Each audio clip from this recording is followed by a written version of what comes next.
तो बताओ बेटा एटम क्या होता है? एटम किससे मिलके बना होता है? न्यूक्लियस प्लस सराउंडिंग सेल, है ना। अच्छा, न्यूक्लियस के अंदर क्या होता है? न्यूट्रॉन और प्लस प्रोटॉन। सराउंडिंग सेल में क्या होता है? इलेक्ट्रॉन। इसी का नाम क्या है? एटम। इसी का नाम क्या है? एटम। अच्छा चलो बेटा, अब एटम की डेफिनेशन जरा यहां ध्यान से देखो। ये क्या लिखा है? Atom. Atom is a Greek word and it's meaning क्या लिखा है ना? इनडिविजिबल। समझ में आ रहे हो? जिसका डिवीजन ना हो उसका नाम क्या होता है? क्या होता है? Atom. N ultimate particle which can not be further सब डिवाइडेड। जिसको बाद में क्या हो, हम छोटे छोटे टुकड़ों में उसे तोड़ ना पाए, उसका नाम होता है एटम। क्लियर है? अब जरा ध्यान से देखो। John Dalton considered that all matter are composed of smallest individual particle, जिसका नाम क्या होता है? एटम। क्लियर है?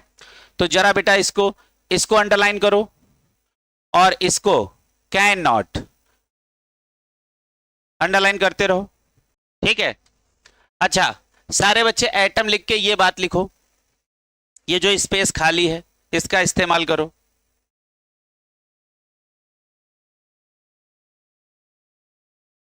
अच्छा बताओ, यदि हमसे कोई पूछे अच्छा बताओ एटम क्या है ना, किससे मिलके बना होता है, तो हम कहेंगे इलेक्ट्रॉन प्रोटॉन और न्यूट्रॉन से मिलके एटम बनता है, हाँ है ना। क्या बनता है? इलेक्ट्रॉन प्रोटॉन न्यूट्रॉन से मिलके क्या बनता है? एटम। अच्छा, एटम में दो भाग होते हैं, एक न्यूक्लियस और सराउंडिंग सेल। पक्का? न्यूक्लियस और सराउंडिंग सेल। अब ये इलेक्ट्रॉन प्रोटॉन न्यूट्रॉन का डिस्ट्रीब्यूशन कैसे है? न्यूक्लियस के अंदर एटम में न्यूट्रॉन और प्लस प्रोटॉन बैठा होगा, है ना बेटा। और सराउंडिंग सेल में क्या घूम रहा होगा? बताओ बेटा। इलेक्ट्रॉन, है ना। क्या घूम रहा होगा? इलेक्ट्रॉन। पक्का? इसी का नाम क्या है? एटम। अच्छा, अब यहां एक बात और समझ लो। देखो बेटा, बोलो जो न्यूक्लियस में रहते हैं उनको न्यूक्लियॉन बोलते हैं। जो न्यूक्लियस में रहते हैं उन्हें न्यूक्लियॉन बोलते हैं। अच्छा, न्यूक्लियस में कौन रहता है? न्यूट्रॉन और प्लस प्रोटॉन।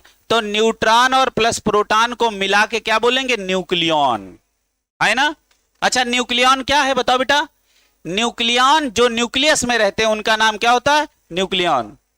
जैसे जो कानपुर में लोग रहते हैं उसे वो कनपुरिया, जो न्यूक्लियस में लोग रहते हैं वो न्यूक्लियॉन, है ना। ऐसे बोलेंगे तो ऐसे लिखो।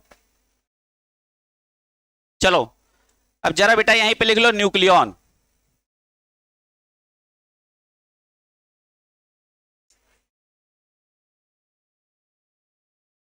न्यूक्लियॉन क्या होता है? लिखो बेटा। न्यूट्रॉन और प्लस प्रोटॉन को क्या बोलते हैं? न्यूक्लियॉन। अच्छा, आज हमें आप डिफरेंस बताओ, ये एटम और एलिमेंट में डिफरेंस क्या है? Difference between atom and element बताओ बेटा। Difference between atom and element बताओ, दोनों में क्या अंतर है? एटम तो हम समझ गए। अच्छा, एटम क्या है? एटम वो है जो इलेक्ट्रॉन प्रोटॉन और न्यूट्रॉन से मिलके बना हो, है ना, और जिसको फर्दर डिवाइड ना कर सके उसका नाम एटम है। जरा इसको एक लाइन जैसे हमने बोली इसको बात दोहराओ जरा इसी बात को। एटम क्या है? एटम इलेक्ट्रॉन प्लस प्रोटॉन और प्लस न्यूट्रॉन से मिलके बना होता है और इसको हम फर्दर छोटे छोटे टुकड़ों में तोड़ नहीं सकते, इसका नाम क्या है? एटम। देखो ये लाइन पढ़ो बेटा, जल्दी से पढ़ो बेटा इस ऊपर वाली लाइन। अब तो देखो लिखने वाला काम बच रहा है ना, तो कम से कम वो काम याद करने में कर लो, है ना। तो चलो अच्छा बताओ एटम क्या होता है? हाँ हाँ बोलो, जल्दी जल्दी बोलो, सब लोग बोलो, सब लोग बोलो। हाँ, एटम क्या होता है? जो इलेक्ट्रॉन प्रोटॉन न्यूट्रॉन से मिलके बना हो उसका नाम एटम है, और जिसको फर्दर डिवाइड ना कर सके उसका नाम एटम है ना। अच्छा, अब इलेक्ट्रॉन प्रोटॉन न्यूट्रॉन में इलेक्ट्रॉन कहां रहता है? सराउंडिंग सेल में। और न्यूट्रॉन और प्रोटॉन कहां होता है? न्यूक्लियस के अंदर। जो न्यूक्लियस के अंदर लोग रहते हैं उनका नाम क्या होता है? न्यूक्लियॉन। क्लियर है? उनका नाम क्या होता है? न्यूक्लियॉन। अब हमने आपसे कहा कि ये बताओ एटम और एलिमेंट में अंतर क्या है, बताओ। एटम और एलिमेंट में अंतर क्या है बताओ। Difference between atom and element, atom और एलिमेंट में डिफरेंस बताओ। तो जरा ध्यान से देखो, बताओ अच्छा बेटा, electron plus proton plus neutron से मिलके क्या बनता है? Atom. Electron plus proton plus neutron से मिलके क्या बनता है? एटम। और एक जैसे एटम से मिलके बनता है एलिमेंट, है ना? बताओ। और हमने यहां एक शब्द बोला है, एक जैसे एटम से। क्लियर है? अब जैसे एक बात बताओ, जैसे हम लोग एक ह्यूमन क्या है, सारी सबकी स्पीसीज क्या है? सेम। हम लोग सेम स्पीसीज के हैं, और हम लोग सेम स्पीसीज के लोग एक जगह पे इकट्ठे हो जाएं तो हमारा नाम हो जाएगा पॉपुलेशन। एक जैसी स्पीसीज आपस में मिलकर क्या बना लेती है? पॉपुलेशन। हाँ, नहीं बना लेती है? पॉपुलेशन का मतलब क्या होता है? हम कहते हैं ना यहां की पॉपुलेशन इतनी है, तो क्या वहां हम भेड़ बकरी इंसान सबको गिनना है क्या? सिर्फ एक स्पीसीज की बात कर रहे हैं, तो उसका नाम क्या होता है? पॉपुलेशन, है ना? तो अब जैसे एक जैसे एटम से मिलके क्या बनेगा? एलिमेंट। अब बताओ, एलिमेंट से मिलके क्या बनेगा? मॉलिक्यूल। क्या बनेगा? मॉलिक्यूल। अच्छा, अब सेम टाइप के मॉलिक्यूल हो सकते हैं, सेम टाइप के एलिमेंट से भी मॉलिक्यूल बन सकता है, और डिफरेंट टाइप के एलिमेंट से भी मिलके मॉलिक्यूल बन सकता है। जैसे मान लो दो हमने Cl के एलिमेंट ले लिए, अब इसके बाद क्या बनेगा? मॉलिक्यूल। क्या बनेगा? मॉलिक्यूल। यदि हमने दो एलिमेंट Cl ले लिया तो ये क्या बन गया? Cl2। और यदि हमने दोनों एलिमेंट अलग अलग लिए, एक H ले लिया और एक Cl ले लिया, तो ये क्या बन गया? HCl। तो देखो, सेम टाइप के एलिमेंट से बना ये मॉलिक्यूल है, ये डिफरेंट टाइप के एलिमेंट से बन के बना हुआ मॉलिक्यूल है। सारे बच्चे इस लाइन को लिखो। आपको बेसिक चीजें तो आनी ही चाहिए, क्योंकि चैप्टर में आगे बहुत कुछ है। क्लियर है? अच्छा बताओ, इलेक्ट्रॉन प्रोटॉन न्यूट्रॉन से मिलके क्या बनेगा? एटम। एक जैसे एटम से मिलके क्या बनेगा? एलिमेंट, है ना? एलिमेंट से मिलके क्या बनेगा? मॉलिक्यूल, है ना? अच्छा, डिफरेंट टाइप के मॉलिक्यूल से मिलके क्या बनता है? कंपाउंड। डिफरेंट टाइप के मॉलिक्यूल से मिलके क्या बनेगा? कंपाउंड। तो आपको एक लाइन पता चल गई। अच्छा, कभी कभी हम कार्बन को एटम कहते हैं, और कभी कभी कार्बन को हम एलिमेंट बोलते हैं ना? क्लियर है? तो एक बात समझ लो।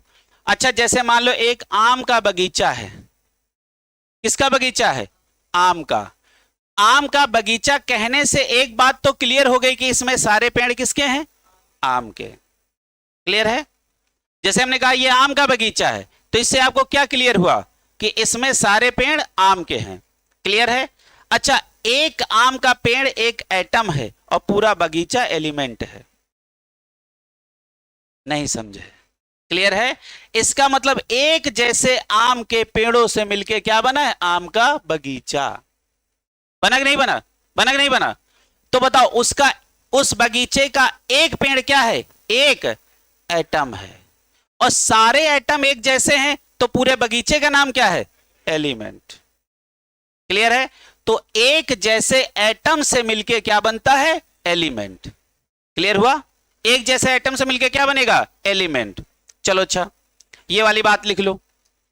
अब बताओ, यहां तक सारी बातें क्लियर हुई कि नहीं? एक बार इतना देख लो, फिर आगे लाइन।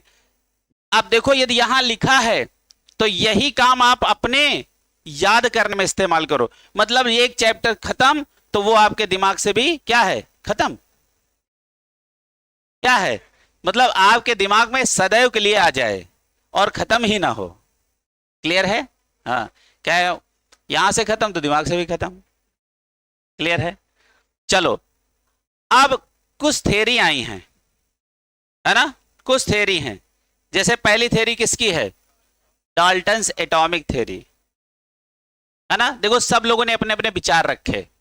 ठीक है? तो पहला क्वेश्चन आता है, डाल्टन एटॉमिक थ्योरी का जो पहला सवाल है, बोला गया है कि ये थ्योरी किस आधार पे दी गई है, किस पे बेस्ड है? ये देखो, ये दोनों 4-4 नंबर के सवाल हैं। बताओ, अच्छा, डाल्टन की थ्योरी किस पे आधारित है, किस पे बेस्ड है? दो बातों पे। कौन सा है? लॉ ऑफ मास कंजर्वेशन और है law of definite proportion. Clear है? कुछ समझ में आ रहा? तो ये 4 नंबर के सवाल हैं, है ना? और अगली क्लास में आपको क्वेश्चन की बुकलेट मिलेगी। तो जैसे जो टॉपिक खत्म उसी के सवाल, जो टॉपिक खत्म उसी के सवाल। तो अगली क्लास में इसके अलावा एक दूसरी बुकलेट मिलेगी जिसमें खाली क्या होंगे? क्वेश्चन। क्लियर है? अच्छा बताओ,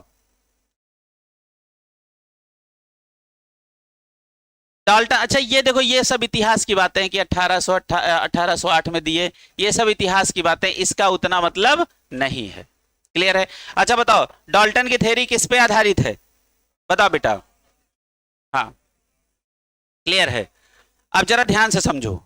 अब देखो यहां पे लिखा however it fail to explain the result of many experiments. For example, it was known that substance like glass or ebonite when rubbed with silk or fur get electrically charged। सारे बच्चे इसमें गोला लगाओ। कहां पे?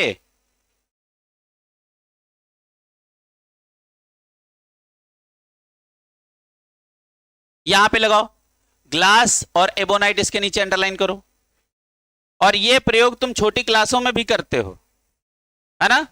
जैसे आप स्केल ले लेते हो और उसको ऐसे बाल पे ऐसे रगड़ते हो, फिर कागज का छोटा टुकड़ा उस पे ऐसे चिपक जाता, अट्रैक्ट करते हो, है ना? इसका मतलब क्या है? अब होता क्या है कि जैसे मान लीजिए आपने स्केल ली और उसको ऐसे बाल में रगड़ा, तो इसका मतलब क्या हुआ? इलेक्ट्रॉन का आदान प्रदान हुआ। किसका आदान प्रदान हुआ? इलेक्ट्रॉन का। क्लियर है? अच्छा बताओ, जैसे हमने कहा ये एक एलिमेंट, ये ए है, ये एलिमेंट कौन है? ए। यदि एलिमेंट से इलेक्ट्रॉन निकल जाएगा, है ना, यदि इससे एक इलेक्ट्रॉन मान लो निकल गया, तो ये इस पे क्या हो जाएगा? ए प्लस। और मान लो इस पे एक इलेक्ट्रॉन आ गया, तो ये क्या हो जाएगा? ए माइनस। क्लियर है? तो बोलो, केमिस्ट्री का पैसा इलेक्ट्रॉन होता है। इलेक्ट्रॉन किसका पैसा है? केमिस्ट्री का। क्लियर है? तो आज के बाद हम लोग केमिस्ट्री का पैसा किसको बोलेंगे? बताओ, बताओ बेटा, बताओ। केमिस्ट्री का पैसा क्या होगा? इलेक्ट्रॉन। एक इलेक्ट्रॉन को हम क्या मानेंगे? 1 रुपया। एक इलेक्ट्रॉन को क्या मानेंगे? 1 रुपया। क्लियर है? अच्छा बताओ, अब जरा ध्यान से देखो, ये एक इंसान है, इससे हमने 1 रुपया निकाल लिया, यानी माइनस का मतलब क्या है? इसके अंदर से 1 रुपया निकल गया, है ना? अच्छा, एक और बात याद रखो, केमिस्ट्री में 2 बातें हमेशा याद रखना। प्लस का मतलब होता है गरीब और माइनस का मतलब होता है अमीर। आम जिंदगी से इसे मत जोड़ना। कहीं लिखो, कोने में लिखो, कहीं लिखो, कहीं लिखो, इसको कहीं कोने में लिखो बेटा। इसी के आधार पे सारी कहानी खत्म हो जाएगी। अच्छा बताओ, केमिस्ट्री में प्लस का मतलब गरीब, यहां प्लस का मतलब अमीर नहीं सोचना, आम जिंदगी की तरह सोच लो कि अरे नहीं, अमीर मतलब प्लस, गरीब मतलब माइनस। अच्छा, क्यों यहां माइनस वाला अमीर है? बताओ बेटा। अब जरा ध्यान से देखो, देखो हमने ये लिखाया है, अब जरा ध्यान से देखो, बहुत ध्यान से देखो। प्लस का मतलब क्या होता है? गरीब। और माइनस का मतलब क्या होता है? अमीर। अच्छा बताओ बेटा, केमिस्ट्री का पैसा क्या होता है? इलेक्ट्रॉन। अच्छा एक बात बताओ, जब पैसा ही माइनस वाला है, जब पैसा ही माइनस वाला है, तो जिसके पास जितना माइनस ज्यादा वो उतना अमीर, और जिसके पास जितना ज्यादा प्लस वो उतना गरीब। अच्छा ये बताओ, माइनस वाला केमिस्ट्री में अमीर क्यों होता है? क्योंकि केमिस्ट्री का जो पैसा है वही माइनस है, उस पे कौन सा निशान है? माइनस। अब जरा ध्यान से देखो, हमने कहा ये एक इंसान ए है, ये ना अभी अमीर है ना गरीब है ना? अब हमने क्या किया, इससे 1 रुपया निकाल लिया, यानी इसके अंदर से 1 रुपया निकाल लिया, तो बताओ ये गरीब हो जाएगा ना? कितना गरीब हो जाएगा? 1 रुपया। तो 1 प्लस लगा दो, यार ये प्लस क्या बता रहा है? इसके अंदर से एक इलेक्ट्रॉन निकल चुका। अब हमने कहा इसी बंदे के अंदर से मान लो 3 इलेक्ट्रॉन आपने निकाल दिया, तो बताओ अब यहां क्या लिखेंगे, A plus plus plus. Clear है? अच्छा अब जरा ध्यान से देखो, मान लो ये एक बंदा है, हमने इसको 1 रुपया दे दिया, यानी 1 इलेक्ट्रॉन इसको दे दिया, तो बताओ क्या लिखेंगे, A माइनस। अब मान लो हमने इसी इंसान को हमने 3 रुपया दे दिया, तो ये क्या लिखेंगे, A माइनस माइनस। ये जरा कहीं लिखो, कहीं कोने में लिख लो, वहीं जो जगह देखो खाली है ना, यहां पे लिखो।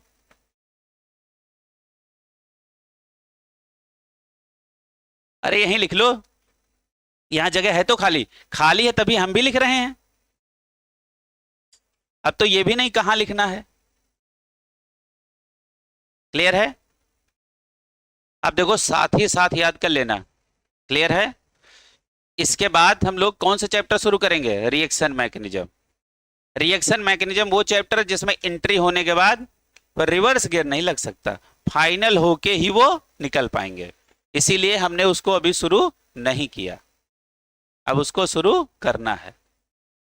क्लियर है? अच्छा अब जरा ध्यान से देखो, सारे बच्चे इसको हाईलाइट करो,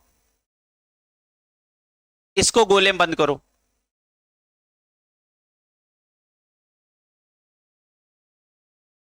बताओ डाल्टन क्या बताने में असमर्थ हुए, क्या नहीं बता पाए, बताओ क्या नहीं बता पाए।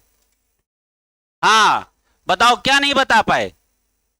अरे क्या लिखा, हाउएवर, जबकि इट फेल टू एक्सप्लेन, है ना, ये क्या बताने में फेल हो गए, ये बताने में ये फेल हो गए कि जब हम एबोनाइट की रॉड, है ना, क्या लिखा है बेटा, ग्लास या एबोनाइट, जब हम किसी सिल्क पे या फर पे क्या करते हैं, रब करते हैं, घिसते हैं, तो इलेक्ट्रॉन का आदान प्रदान होता, इसको ये बता नहीं पाए। चलो अच्छा फिर से पढ़ो ये लाइन, ये बेटा एग्जैक्ट एनसीईआरटी की लाइन है, सीधे वहां से कट और यहां पेस्ट। क्लियर है? ये देखो मैं एग्जैक्ट वही लाइन आपको पढ़ के सुनाता हूं, ये आपके एनसीईआरटी है, ये देखो, देखो वही line, however it fail to explain, यहां से लेके ये जितना हाईलाइट किया गया है, ये हाईलाइट है। क्लियर है? इसीलिए एनसीईआरटी मंगाता हूं कि सारे बच्चों के पास एनसीईआरटी होना बहुत जरूरी है, उन्हें मालूम होना चाहिए कि वो पढ़ क्या रहे हैं। क्लियर है? बताओ अच्छा डाल्टन बताओ क्या बताने में क्या नहीं बता पाए, बताओ बेटा क्या नहीं बता पाए, कि जब ग्लास या एबोनाइट की रॉड हम सिल्क या फर पे रब करें तो इलेक्ट्रॉन का आदान प्रदान होता है, इसको ये बता नहीं पाए। क्लियर है? चलो बेटा आगे देखो, कुछ इनके क्या है silent feature of this theory, है ना, कुछ साइलेंट फीचर हैं, मतलब कुछ इनके मुख्य बातें हैं जिनको आप देख लो। चलो पढ़ो, पहली लाइन पढ़ो बेटा, क्या लिखा है।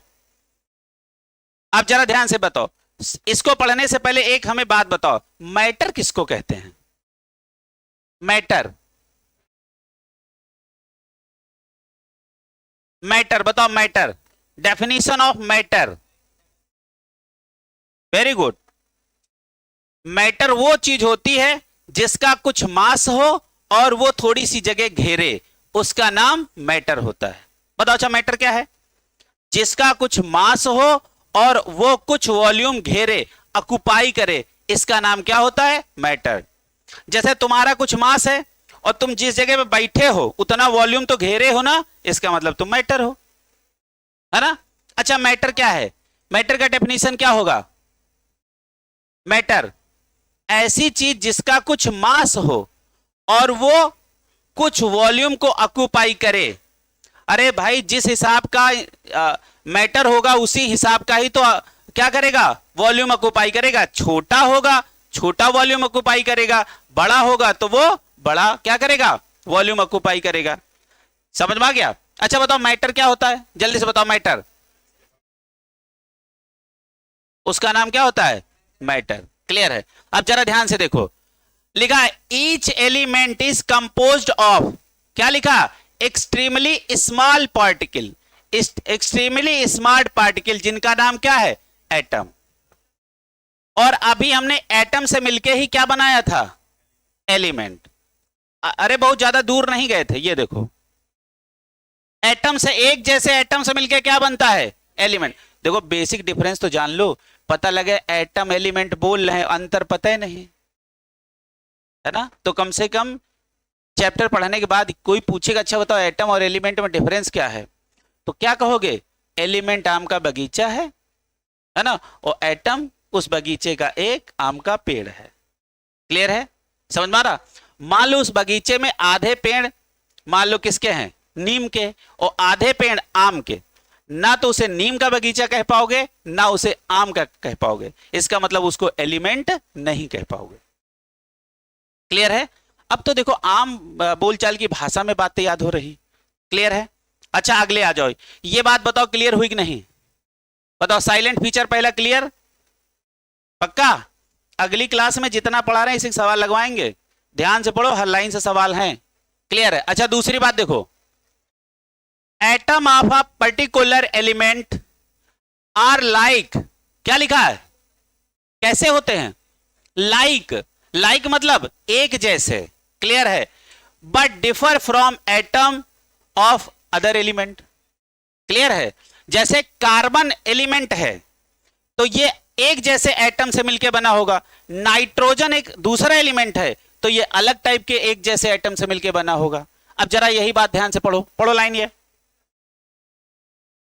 अब तो आपको एटम समझ में आने लगा, एलिमेंट समझ में आने लगा, बेसिक डिफरेंस आप करो बेटा। तो देखो क्या लिखा है, atom of a particular element are like, एक पर्टिकुलर एलिमेंट के जितने भी एटम होते हैं वो एक जैसे होते हैं। क्लियर है। और कोई दूसरे टाइप का एलिमेंट है तो उसके एटम दूसरे टाइप के होंगे लेकिन वो दूसरे टाइप भी एक जैसे होंगे। समझ में आ रहा। जैसे आम का बगीचे में सारे आम के पौधे, नीम के बगीचे में सारे नीम के पौधे, तो सारे नीम के पौधे एक क्या है, सारे एटम है, इनसे मिलके क्या बना है, नीम का बगीचा यानी नीम का एलिमेंट। और उधर से आम के वाले एलिमेंट से क्या बना है, आम वाले पौधों से आम का एलिमेंट। तो ये बात एकदम सही आ गई समझ में। चलो अच्छा तीसरी बात, atom of each element is an ultimate particle, है ना, and it has a characteristic mass, है ना, बट इज स्ट्रक्चर लेस। बता बेटा क्या हो गया, गर्मी लग रही, अच्छा तो ये क्या करा जाए, लो लो, ठीक, गर्मी लग रही है, चलो अच्छा खैर कोई बात नहीं, आगे देखो। अच्छा तीसरी बात पढ़ो बेटा, चौथी बात पढ़ो सारे बच्चे। देखो सबसे पहली तो अहम बात यह है ना, गर्मी हमको कैसे महसूस हुई, गर्मी हमको कैसे महसूस हुई, मतलब हमारा मन इधर नहीं लग रहा क्या है, गर्मी में लग रहा है ना। तो इसको जरा ध्यान देना है, थर्ड वाला जरा समझा दे। देखो अच्छा अल्टीमेट पार्टिकल किसको कहते हैं, किसको कहते हैं अल्टीमेट पार्टिकल, हिंदी बताएंगे तो हिंदी में नहीं समझ में आएगा। अल्टीमेट पार्टिकल क्या होता है, जैसे अब जैसे अल्टीमेट पार्टिकल किसको करेंगे, जैसे एक बारात है, बारात का अल्टीमेट पार्टिकल कौन होता है, बाराती, है ना भाई, उन्हीं से मिलके तो बारात बनी है। क्लियर है, समझ में आ रही बात, क्लियर है। वैसे ही अब वैसे ही क्या है, atom is an atom of each element, किसकी बात चल रही है, एटम की, किसके अंदर, एलिमेंट के अंदर। तो बताओ एटम से मिलके ही तो एलिमेंट बना है, तो एक एटम अल्टीमेट पार्टिकल नहीं है एलिमेंट का, जैसे बारातियों से बारात बनी है तो एक बाराती अल्टीमेट पार्टिकल ऑफ बारात, समझ में आ रहा। वैसे ही एलिमेंट का एक एटम उसका अल्टीमेट पार्टिकल है, ये अल्टीमेट मतलब समझ में आ गया, क्लियर हुआ, पैसे समझ लो, काहे ज्यादा अंग्रेजी चक्कर में पड़े हो, ठीक है। तो ये वाली बात देखो सबको समझ में आ गई, ठीक है। बट क्या लिखा है, स्ट्रक्चर लेस, इसके नीचे अंडरलाइन करो, ये सब सवाल हैं बेटा 4 नंबर के। क्या देखो लिखा है, एटम आर इंडेस्ट्रक्टिबल, इसका मतलब क्या है, जिसको डिस्ट्रक्ट ना किया जा सके, यानी तोड़ा ना जा सके। बार बार ना बोलना, एक बार ठीक है ना। That is they can neither be created और नॉर बी डिस्ट्रॉय। क्लियर है? जिसको ना तो हम क्रिएट कर सकते हैं और ना तो उसे हम डिस्ट्रॉय कर सकते हैं। चलो अच्छा, पांचवी बात, एटम ऑफ डिफरेंट एलिमेंट। देखो बेटा क्या लिखा है, atoms of different element take part in chemical reaction to form molecule. Clear है? अब आज के बाद आपको ये वाली लाइन क्लियर हुई कि नहीं? ये जो हमने आपको पहले ही पढ़ा दी थी, ये वाली लाइन क्लियर है? देखो सारी बातें यही हैं कि नहीं? अब हम चाहेंगे साइलेंट फीचर आप पढ़ लो, डाल्टन थ्योरी के पढ़ लो। आज जो समय हम लिखने में बर्बाद नहीं कर रहे हैं, उसी समय में हम याद कर ले रहे हैं। अच्छा मान लो हम इसी को लिखाए होते तो आधे लोग तो गलत स्पेलिंग लिखे होते, है ना? कम से कम आज हमको ये तो तसल्ली है कि कोई गलत नहीं लिखा है ना? चलो अच्छा, आगे आ जाओ। कौन सा है? सब एटॉमिक पार्टिकल। सब एटॉमिक पार्टिकल। अच्छा, सब का मतलब क्या होता है? सब का मतलब क्या होता है? हिंदी में इसको बोलते हैं उप, है ना? जैसे एक होता है इंस्पेक्टर और एक होता है सब इंस्पेक्टर। तो इंस्पेक्टर बड़ा है, उससे छोटा कौन है? सब इंस्पेक्टर, है ना? तो यहां पे क्या लगा? सब एटॉमिक पार्टिकल, यानी एटॉमिक के छोटे पार्टिकल, है ना? है ना? अच्छा बताओ, एटम किससे मिलके बना है? इलेक्ट्रॉन, प्रोटॉन, न्यूट्रॉन, यानी सब एटॉमिक पार्टिकल क्या है? इलेक्ट्रॉन, प्रोटॉन और न्यूट्रॉन। दैट इज सब एटॉमिक पार्टिकल। क्लियर है? अब जरा ध्यान से देखो, सब एटॉमिक पार्टिकल कौन कौन से? इलेक्ट्रॉन, प्रोटॉन और न्यूट्रॉन। क्लियर है? अच्छा, ऊपर जितना बेटा आप लोगों ने पढ़ा है, बताओ किसी लाइन में या किसी एक पर्टिकुलर शब्द में किसी तरीके कोई प्रॉब्लम? बताओ, नहीं ना? क्लियर है? चलो अच्छा, अब आ जाओ सब एटॉमिक पार्टिकल। सब एटॉमिक पार्टिकल का मतलब क्या है? एटम के छोटे पार्टिकल। अच्छा, कौन छोटे पार्टिकल हैं? इलेक्ट्रॉन, प्रोटॉन और न्यूट्रॉन। तो सबसे पहले हम लोग डिस्कवरी करने चल रहे हैं किसका? अच्छा, एक फार्मूला सबको मालूम होगा कि किसने किसको खोजा। क्लियर है? ये छोटी क्लासों में बच्चे पढ़ते हैं। अच्छा बताओ, इलेक्ट्रॉन की डिस्कवरी किसने की? J Thomson. प्रोटॉन रदरफोर्ड और न्यूट्रॉन चैडविक। ठीक है? अच्छा बताओ, इलेक्ट्रॉन का इलेक्ट्रॉन नाम किसने दिया? जैसे हम पैदा हो गए, अब हमारा साइलेंसिंग किसी ने नाम दिया होगा ना, है ना? वैसे ही इलेक्ट्रॉन का इलेक्ट्रॉन नाम किसने दिया? हाँ हाँ, ये बात समझ में आई? इलेक्ट्रॉन का इलेक्ट्रॉन नाम किसने दिया? तो वो थे स्टोनी। उनका नाम क्या है? स्टोनी। क्लियर है? चलो, डिस्कवर किए दूसरे लोग और उसका नाम दिया दूसरे ने। समझ आ गया?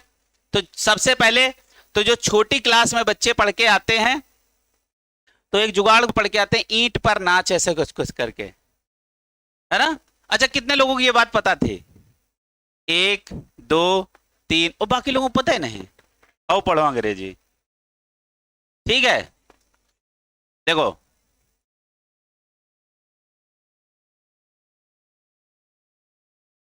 अच्छा नाच लिखें कि नाचो लिखें? ईंट पर नाच, है ना? ई का मतलब क्या है? इलेक्ट्रॉन। और टा का मतलब क्या है? थॉमसन। क्या है? थॉमसन। ठीक है? पी का मतलब क्या है? प्रोटॉन। और रा का मतलब क्या है? रदरफोर्ड। ना का मतलब क्या है? न्यूट्रॉन। और चा का मतलब है चैडविक, है ना? तो बताओ, इलेक्ट्रॉन, प्रोटॉन, न्यूट्रॉन की डिस्कवरी आ गई। ये मालूम होगा सब लोगों को। क्लियर है? तो बहुत छोटी बात है, बहुत छोटी क्लासों में पढ़े होंगे। अब पता लगे इलेक्ट्रॉन, प्रोटॉन, न्यूट्रॉन की डिस्कवरी ही नहीं आ रही, तो वो भैया कहीं लिख लो, शर्माओ ना, कहीं लिख लो। अंग्रेजी में बनाओगे, अंग्रेजी में फर्जी काहे परेशान हो? यही लिखो। हाँ लिखो। शुभम तुम लिखो पहले, जो लिखो वही लिखो। ईंट पर नाच। शुभम तू ईंट पे नाच है। हाँ लिखो भैया। जिनको आता हो उनके लिखने की जरूरत नहीं है। फिर हम, हाँ तुम इंग्लिश, हाँ इनको ई ओट्टा लिखो, ई ओट्टा, ये तुम ऐसे लिखो, ई ट और प र ना च, ठीक है ऐसे लिखो तुम, ऐसे लिखो। सुनील इनको लिखवाओ। अच्छा जरा आगे देखो, डिस्कवरी ऑफ, किसकी डिस्कवरी हम लोग करने चल रहे हैं? इलेक्ट्रॉन की, या हम लोग क्या बोल सकते हैं इसको? Cathode rays. ठीक है, अब जरा ध्यान से देखो, ये एक कैथोड रे डिस्चार्ज ट्यूब है। ठीक है, देखो अब हम आपके एनसीईआरटी में देखो, यहां से यहां आ गए, ये पढ़ा रहे हैं, क्लियर है ये? ठीक, तो बिल्कुल जैसे एनसीईआरटी में लाइनें हैं बिल्कुल वैसे ही हम चल रहे हैं, क्लियर है? अब जरा ध्यान से देखो, अच्छा बताओ ये क्या लिखा है? ये कौन सी ट्यूब है? बताओ बेटा ये कौन सी ट्यूब है? अरे बेटा लिखा है कैथोड रे डिस्चार्ज ट्यूब, बताओ ये कौन सी ट्यूब है? हाँ, अच्छा इसमें हमने देखो, इसमें हमने इस ट्यूब में, इस ट्यूब के अंदर हमने क्या किया? प्रेशर बहुत कम रखा है। क्या रखा है? प्रेशर बहुत कम, है ना? अच्छा ये कौन सी पंप है? Vacuum pump. अच्छा वैक्यूम पंप हमसे क्या करते हैं? सारा ऑक्सीजन वहां का खींच लेते हैं, है ना? तो वहां पे ऑक्सीजन उस एनवायरमेंट में खत्म हो जाती है, तो वहां पे क्या क्रिएट हो जाता है? वैक्यूम। क्या क्रिएट हो जाता है? वैक्यूम। तो उसके लिए हमने एक वैक्यूम पंप लगाई, जिससे सारा ऑक्सीजन अंदर का खींच के बाहर कर लिया, तो यहां क्या क्रिएट हो गया? वैक्यूम। अच्छा इस ट्यूब का नाम क्या है? Cathode ray discharge tube. अब हमने किया क्या? सबसे पहले हमने कैथोड रे डिस्चार्ज ट्यूब लिया, उसको हमने उसके अंदर वैक्यूम क्रिएट कर लिया। अच्छा बताओ यहां पे गैसें कहां, किस प्रेशर पे? हाई या लो? Low pressure. फिर हमने क्या किया? यहां पे दो टर्मिनल लगाए, दो टर्मिनल लगाए, और दो टर्मिनल लगाने के बाद इसको हमने हाई वोल्टेज सोर्स से जोड़ दिया, या हाई वोल्टेज बैटरी से हमने इसे जोड़ दिया, क्लियर है? अब बैटरी का एक टर्मिनल कैसा होता है? पॉजिटिव, और एक टर्मिनल कैसा होता है? निगेटिव, है ना? तो बैटरी का जो निगेटिव टर्मिनल है वो कैथोड बन गया, और जो पॉजिटिव टर्मिनल है वो एनोड बन गया, क्लियर है? अच्छा आप जरा ध्यान से देखो, फिर हमने क्या किया? सर्किट को जैसे ही कंप्लीट किया, सर्किट को क्या हुआ? मान लो यहां हमने एक स्विच लगा लिया, और स्विच हमने पहले ऑफ कर दिया, तो इस सर्किट में करंट नहीं दौड़ रही। फिर हमने इसको ऑन कर दिया, तो क्या हो गया? सर्किट कंप्लीट हो गया और इलेक्ट्रॉन का दौड़ना शुरू हो गया। समझ रहे हो? किसको दौड़ा रहे हैं? इलेक्ट्रॉन को। क्योंकि करंट कहना क्या है? पूरी तरीके से सही बात नहीं है, क्योंकि इलेक्ट्रॉन से करंट बनी है, ना कि करंट से इलेक्ट्रॉन। समझ में आ रहा? तो किसके चलने से करंट उत्पन्न होती है, पैदा होती है? तो इलेक्ट्रॉन के चलने से करंट प्रोड्यूस होती है, और इलेक्ट्रॉन के मूवमेंट के जस्ट अपोजिट। जैसे इलेक्ट्रॉन चल रहा है इधर से इधर, तो करंट जाएगी इधर से इधर। ये तो आप फिजिक्स में पढ़ते ही हो बेटा। अब जरा ध्यान से देखो बेटा,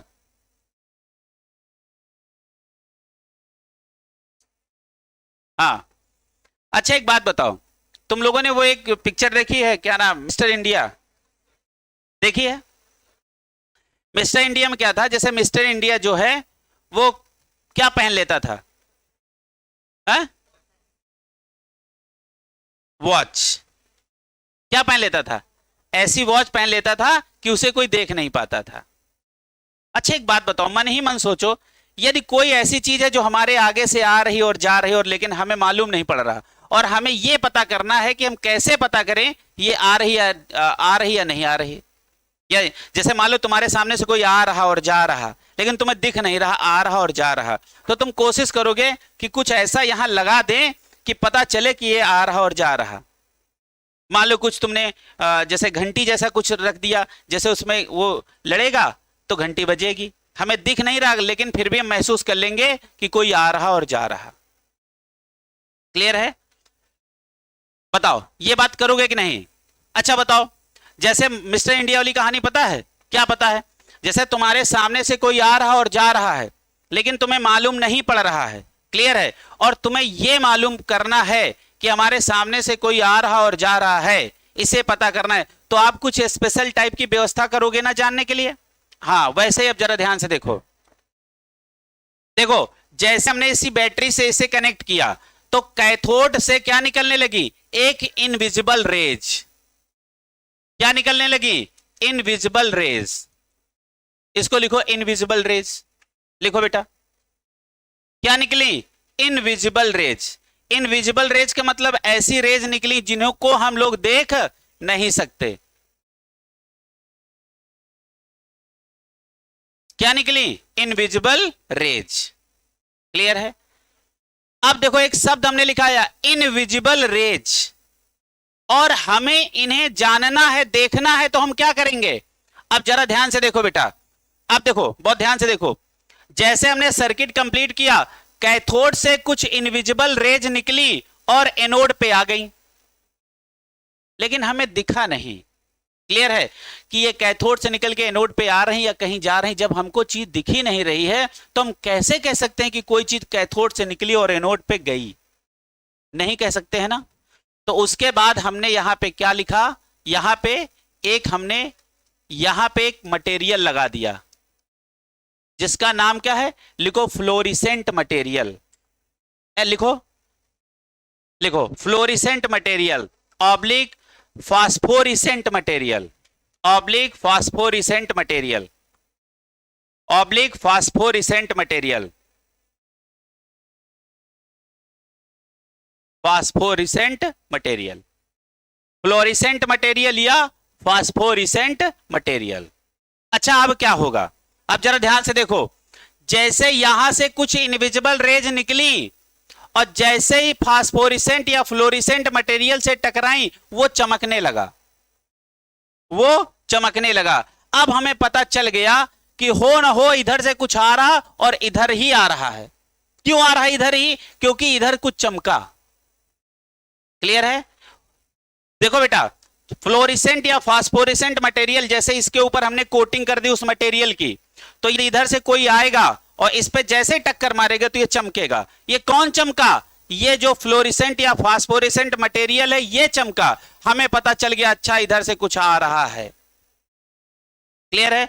बताओ वो कौन सा मटेरियल है जिससे हमें यह पता चला कि कैथोड से कुछ निकल के एनोड पे आ रहा? उस मटेरियल का नाम फास्फोरिसेंट या फ्लोरिसेंट मटेरियल।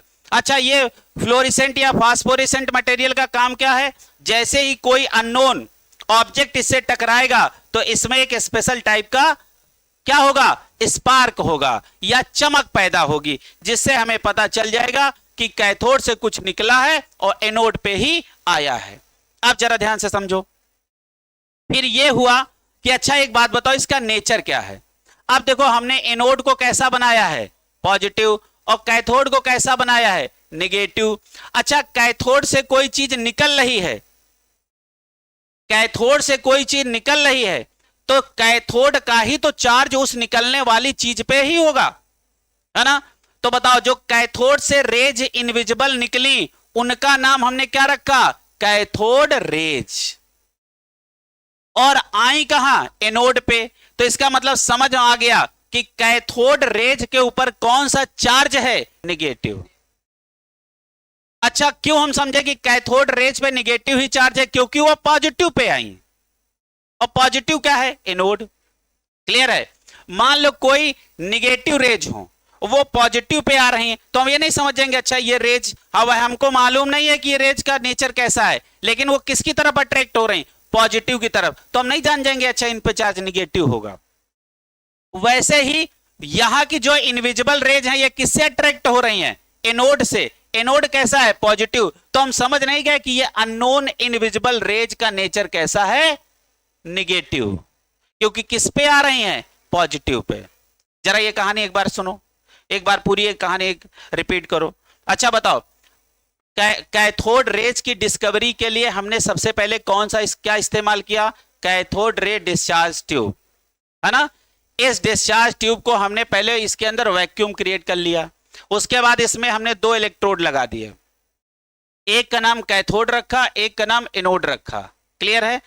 अब हमने क्या किया, आज देखो पहले यहां फ्लोरिसेंट या फास्फोरिसेंट मटेरियल हमने नहीं लगाया था। और एक बात समझ लेना, ये जो आपका एनोड होता है ना, ये बिल्कुल छेदी लाल होता है, परफोरेटेड। कैसा होता है? परफोरेटेड। अच्छा, परफोरेटेड का मतलब क्या है? जिसमें खूब सारे छेद हों, है ना, उसका नाम क्या होता है? परफोरेटेड। अच्छा बताओ, परफोरेटेड सरफेस का मतलब क्या है? ऐसी सरफेस जिसमें बहुत सारे छेद हो, तो उसका नाम छेदीलाल नहीं हो गया? नहीं, अरे थोड़ा सा ऐसे याद करने के लिए। अच्छा, परफोरेशन का मतलब क्या है? जिसमें बहुत सारे छेद हो, उसका नाम क्या होता है? जैसे केचुआ जमीन में होता है ना, जैसे मित्र क्यों है किसान का केचुआ? क्योंकि वो सरफेस को क्या करता है? छेद छेद करता है, यानी परफोरेशन करता है। परफोरेशन क्या करता है? परफोरेशन। तो परफोरेशन का मतलब क्या है? छेदीलाल है। तो अच्छा बताओ, ये एनोड आपका कैसा था?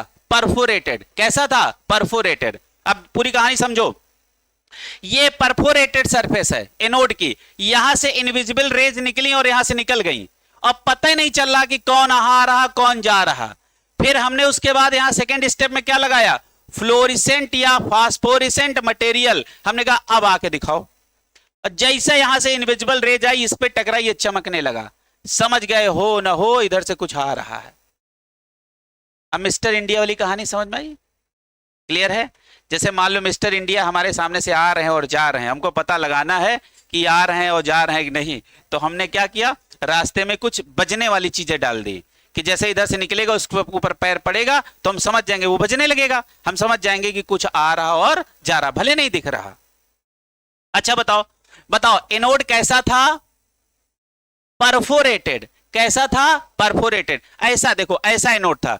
जैसे एनोड है, जैसे ऐसे समझो, ये एनोड है ना, इसमें बहुत सारे ये छेद ही छेद हैं, ये परफोरेटेड है। कैसा है?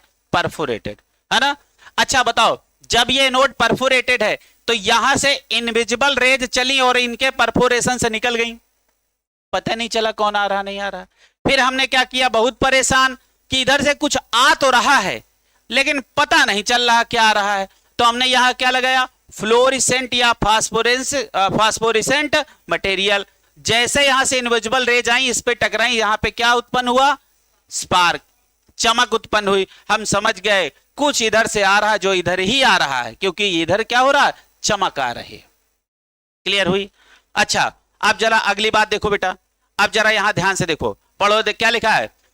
The electrical discharge through the gas could be observed only at, ये देखो 4 नंबर का सवाल, only at very low pressure and high voltage. कोई कहे आपसे कि बताओ डिस्चार्ज ट्यूब के अंदर का प्रेशर कैसा होगा? वेरी लो, और वोल्टेज कैसा होगा? Very high. 4 नंबर का सवाल यही है। ये थ्योरी के सवाल हैं जो आपको 4 नंबर मिलेंगे। क्लियर है? अच्छा, एक काम करो,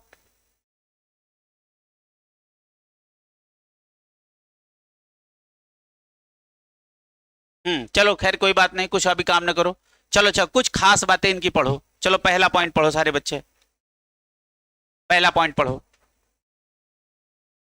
चलो भैया पहला पॉइंट पढ़ो। लिखा है the cathode rays start from cathode. Cathode rays कहां से स्टार्ट हुई हैं? कैथोड से, and move towards anode. Clear है? पहला पॉइंट बताओ, यही तो ऊपर हमने पढ़ा।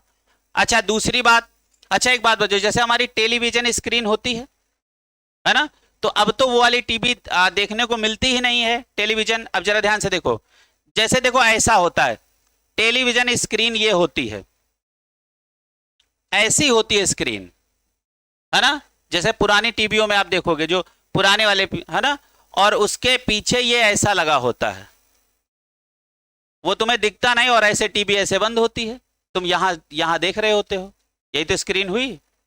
होता क्या है, ये कैथोड ट्यूब होती है और यहां से कैथोड निकल रहे होते हैं, कैथोड रेज, और ये जो टीवी स्क्रीन है इसी के अंदर फास्फोरेसेंट या फ्लोरेसेंट मटेरियल अंदर से लगा दिया जाता है। ये जैसे रेज आती इसी पे टकराती हैं तो एक चमक उत्पन्न होती है और हम बैठे उल्लू बने वही चमक देख रहे होते हैं। क्लियर है? क्लियर है? तो आज कॉन्सेप्ट समझ में आया? अच्छा बताओ, अब पुराना टीवी जिनके यहां होगा वो लोग ये मेरी बात समझ सकते हैं। अब तो मान लो वो आता है क्या, एलईडी आता है, तो उसमें ये सब नहीं है ना। ये किसमें, जो पुरानी टीवियां हैं उनमें ये आपको देखने को मिलेगा। क्लियर है? और शायद वो अब देखने को ही नहीं मिलता है। क्लियर है?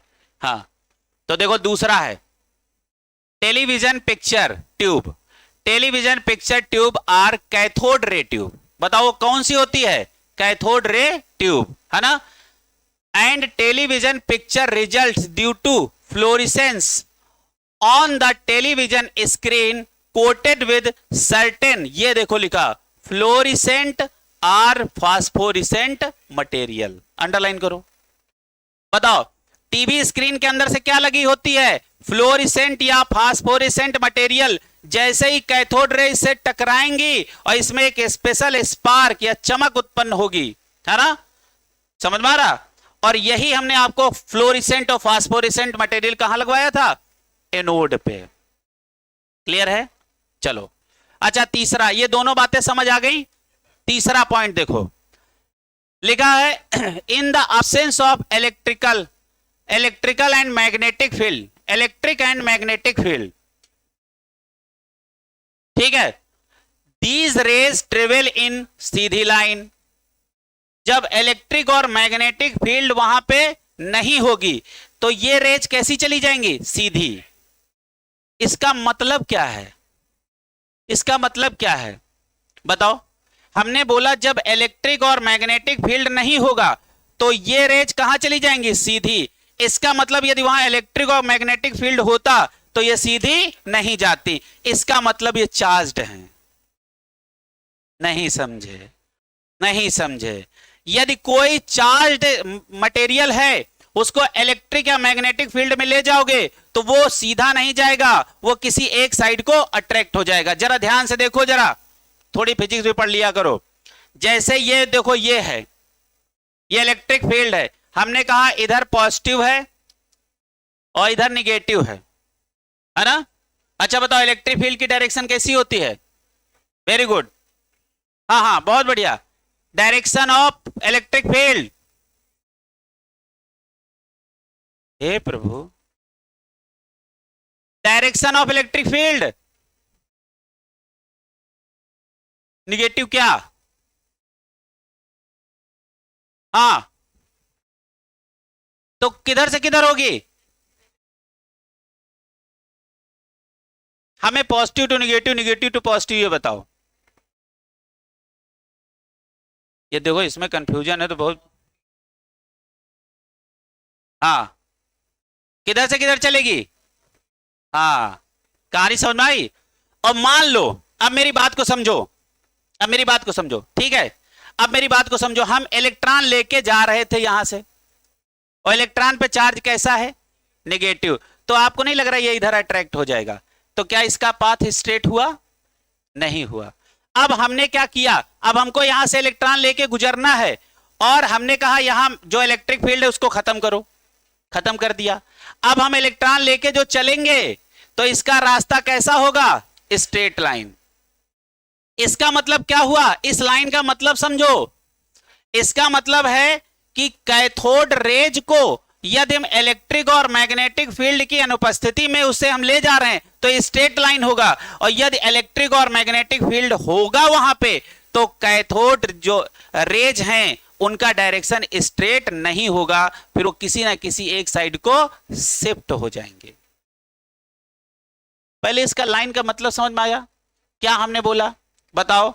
बताओ। अच्छा, जब ये बोला जाए, अच्छा एक बात बताओ, अब देखो यहीं पे एक अगला सवाल, एक्स रेज को, किसको? एक्स रेज को हम यदि इलेक्ट्रिक और मैग्नेटिक फील्ड के अंदर से पास करें तो पाथ उसका कैसा होगा? हमने क्या बोला?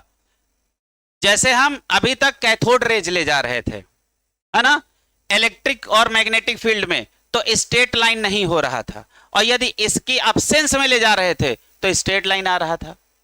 ये समझ में आ गया। हमने कहा कि अब हम एक्सरेज ले जा रहे हैं और इलेक्ट्रिक और मैग्नेटिक फील्ड वहां पे है, तो स्ट्रेट नहीं होगा। बताओ। वेरी गुड बेटा, स्ट्रेट ही होगा, बिकॉज एक्सरेज पे कोई चार्ज ही नहीं होता है, न्यूट्रल होता है। हम समझ रहे थे, तुम इस बात से ये बात गलत करोगे। क्लियर है। यदि कोई न्यूट्रल स्पीसीज है, यदि कोई न्यूट्रल स्पीसीज है, तो आप कितना भी इलेक्ट्रिक मैग्नेटिक फील्ड लगा लो, जब ये जाने वाला ही न्यूट्रल है तो ये सीधे निकल जाएगा, किसी एक साइड अट्रैक्ट नहीं होगा। क्लियर है। तो आज के बाद हमने क्या सीखा? फोटॉन पे कोई चार्ज नहीं होता, एक्सरेज पे कोई चार्ज नहीं होता, है ना। क्लियर है। इनको कहीं लिख लिया करो। अब आप मान लो आपके यहां फिजिक्स में सवाल बना ले कि हम एक्स रेज को पास कर रहे हैं थ्रू मैग्नेटिक फील्ड, है ना, तो इसका बताओ path followed by X rays, straight line, curve, ये वो दुनिया भर की बातें लिखी हो, तो कौन सा लाइन फॉलो करेगा? Straight line. क्लियर है। तो चलो अगली लाइन देखो बेटा, इसका मतलब समझ में आया? एब्सेंस पे जरा गोला लगाओ, एब्सेंस पे गोला लगाओ।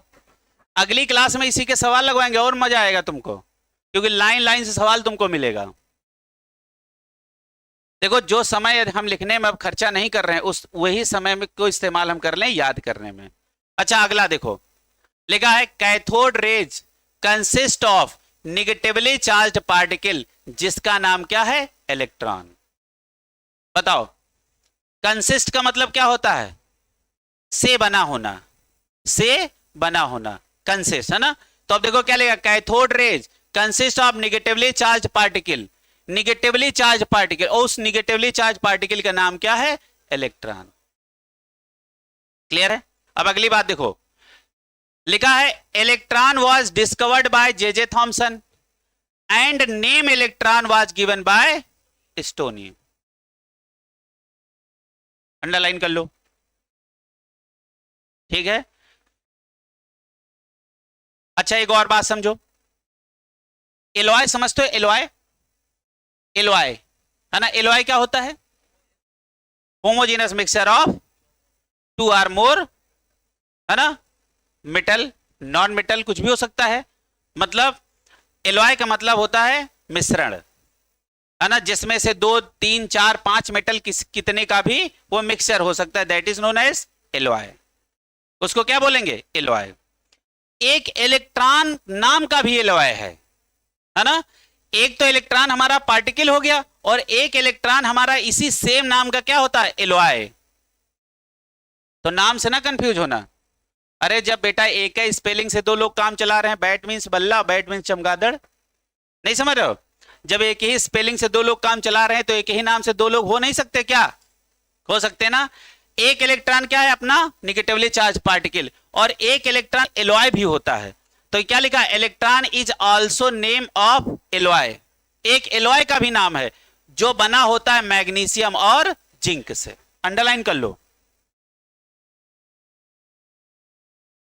मैग्नीशियम और जिंक के मिक्सचर से क्या बना होता है? एक एलॉय, जिसका नाम होता है इलेक्ट्रॉन, है ना। तो तुमको यदि याद करना हो तो ऐसे याद करना, बोलो इलेक्ट्रॉन, बोलो इलेक्ट्रॉन मांगे जान, इलेक्ट्रॉन मांगे जान। यानी इलेक्ट्रॉन एलॉय किससे मिलके बना है? मांगे मतलब Mg, जान मतलब Zn। वही कहीं लिख लो ये जुगाड़, ये साथ साथ याद करते चलो। ये जो बेटा जो समझ आए तुरंत लिख लिया करो। हाँ चले जाओ यार, ठीक है। अच्छा बताओ, जैसे जर्मन सिल्वर आपने पढ़ा होगा एलॉय, जर्मन सिल्वर नाम सुना है? एलॉय। अच्छा, जर्मन सिल्वर किससे मिलके बना होता है? नहीं पता। अच्छा, जर्मन शेफर्ड देखो, एक जर्मन शेफर्ड कुत्ता होता है, बड़ा सा होता है, देख के एकदम डर लगता है ना। तो तुम याद कर सकते हो, बोलो जर्मन कुत्ते, बोलो बोलो बोलो, जर्मन कुत्ते जान निकालें। वो हो गया एलॉय। कैसे? यहीं पे कहीं लिख लो, क्या होता है? German silver. देखो कैसे याद करोगे, बोलो जर्मन, बोलो जर्मन कुत्ते जान निकाले हैं। लो ये एक और तैयार हो गया, एक के साथ एक फ्री। ये बेटा लिख रहे हो तुम कासिफ, सब लोग लिखना। ये हम जानते हो डी ब्लॉक पढ़ा रहे हैं इस समय, डी ब्लॉक का ये सवाल है, हल्के में ना लेना ये कि पता लगे हम ऐसे मौजूद पढ़ा रहे हैं।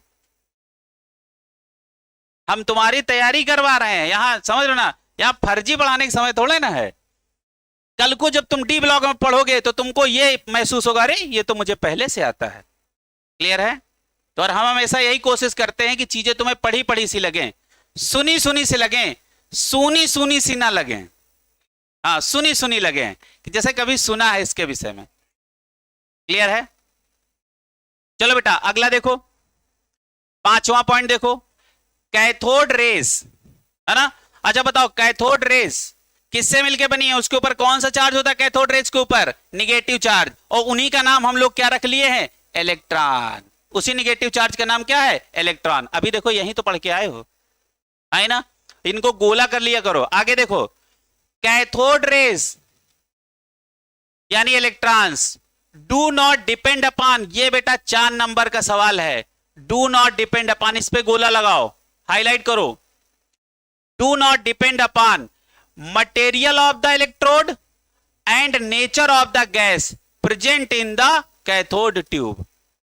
4 नंबर का सवाल है, बताओ कैथोड रेज किस पे डिपेंड नहीं करती हैं, मटेरियल ऑफ इलेक्ट्रोड, है ना, मटेरियल ऑफ इलेक्ट्रोड एंड वो जो गैस डिस्चार्ज ट्यूब के अंदर भरी है उसके नेचर पे डिपेंड नहीं करती है। ये 4 नंबर के 2 बेटा सवाल हैं। क्लियर है?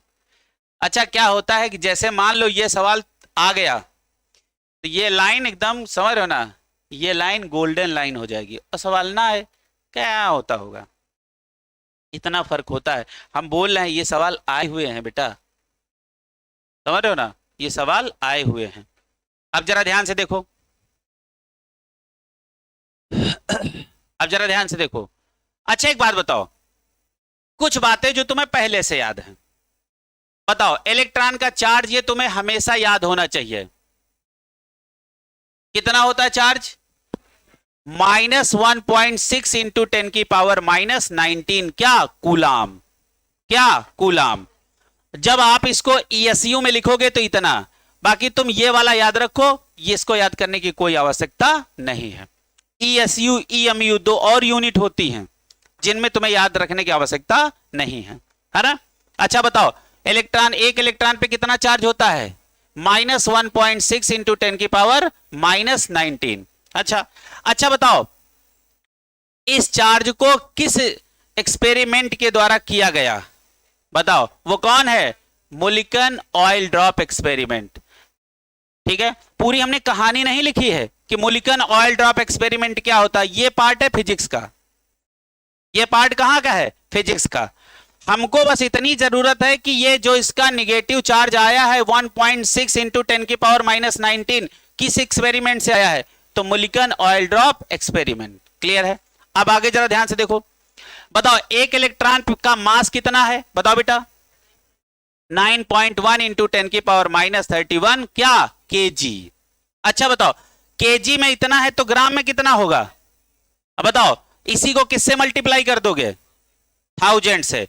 1000 से मल्टीप्लाई करने का मतलब है यहां 3 पावर कम हो जाएगी, तो ये कितना बचेगा, 28।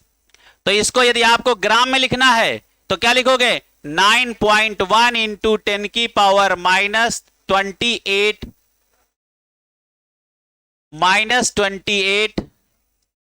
ग्राम। ठीक है भैया। अब जरा देखो यहां से एक बढ़िया सवाल बनेगा, लिखा है specific charge on electron, specific charge on electron. Clear है?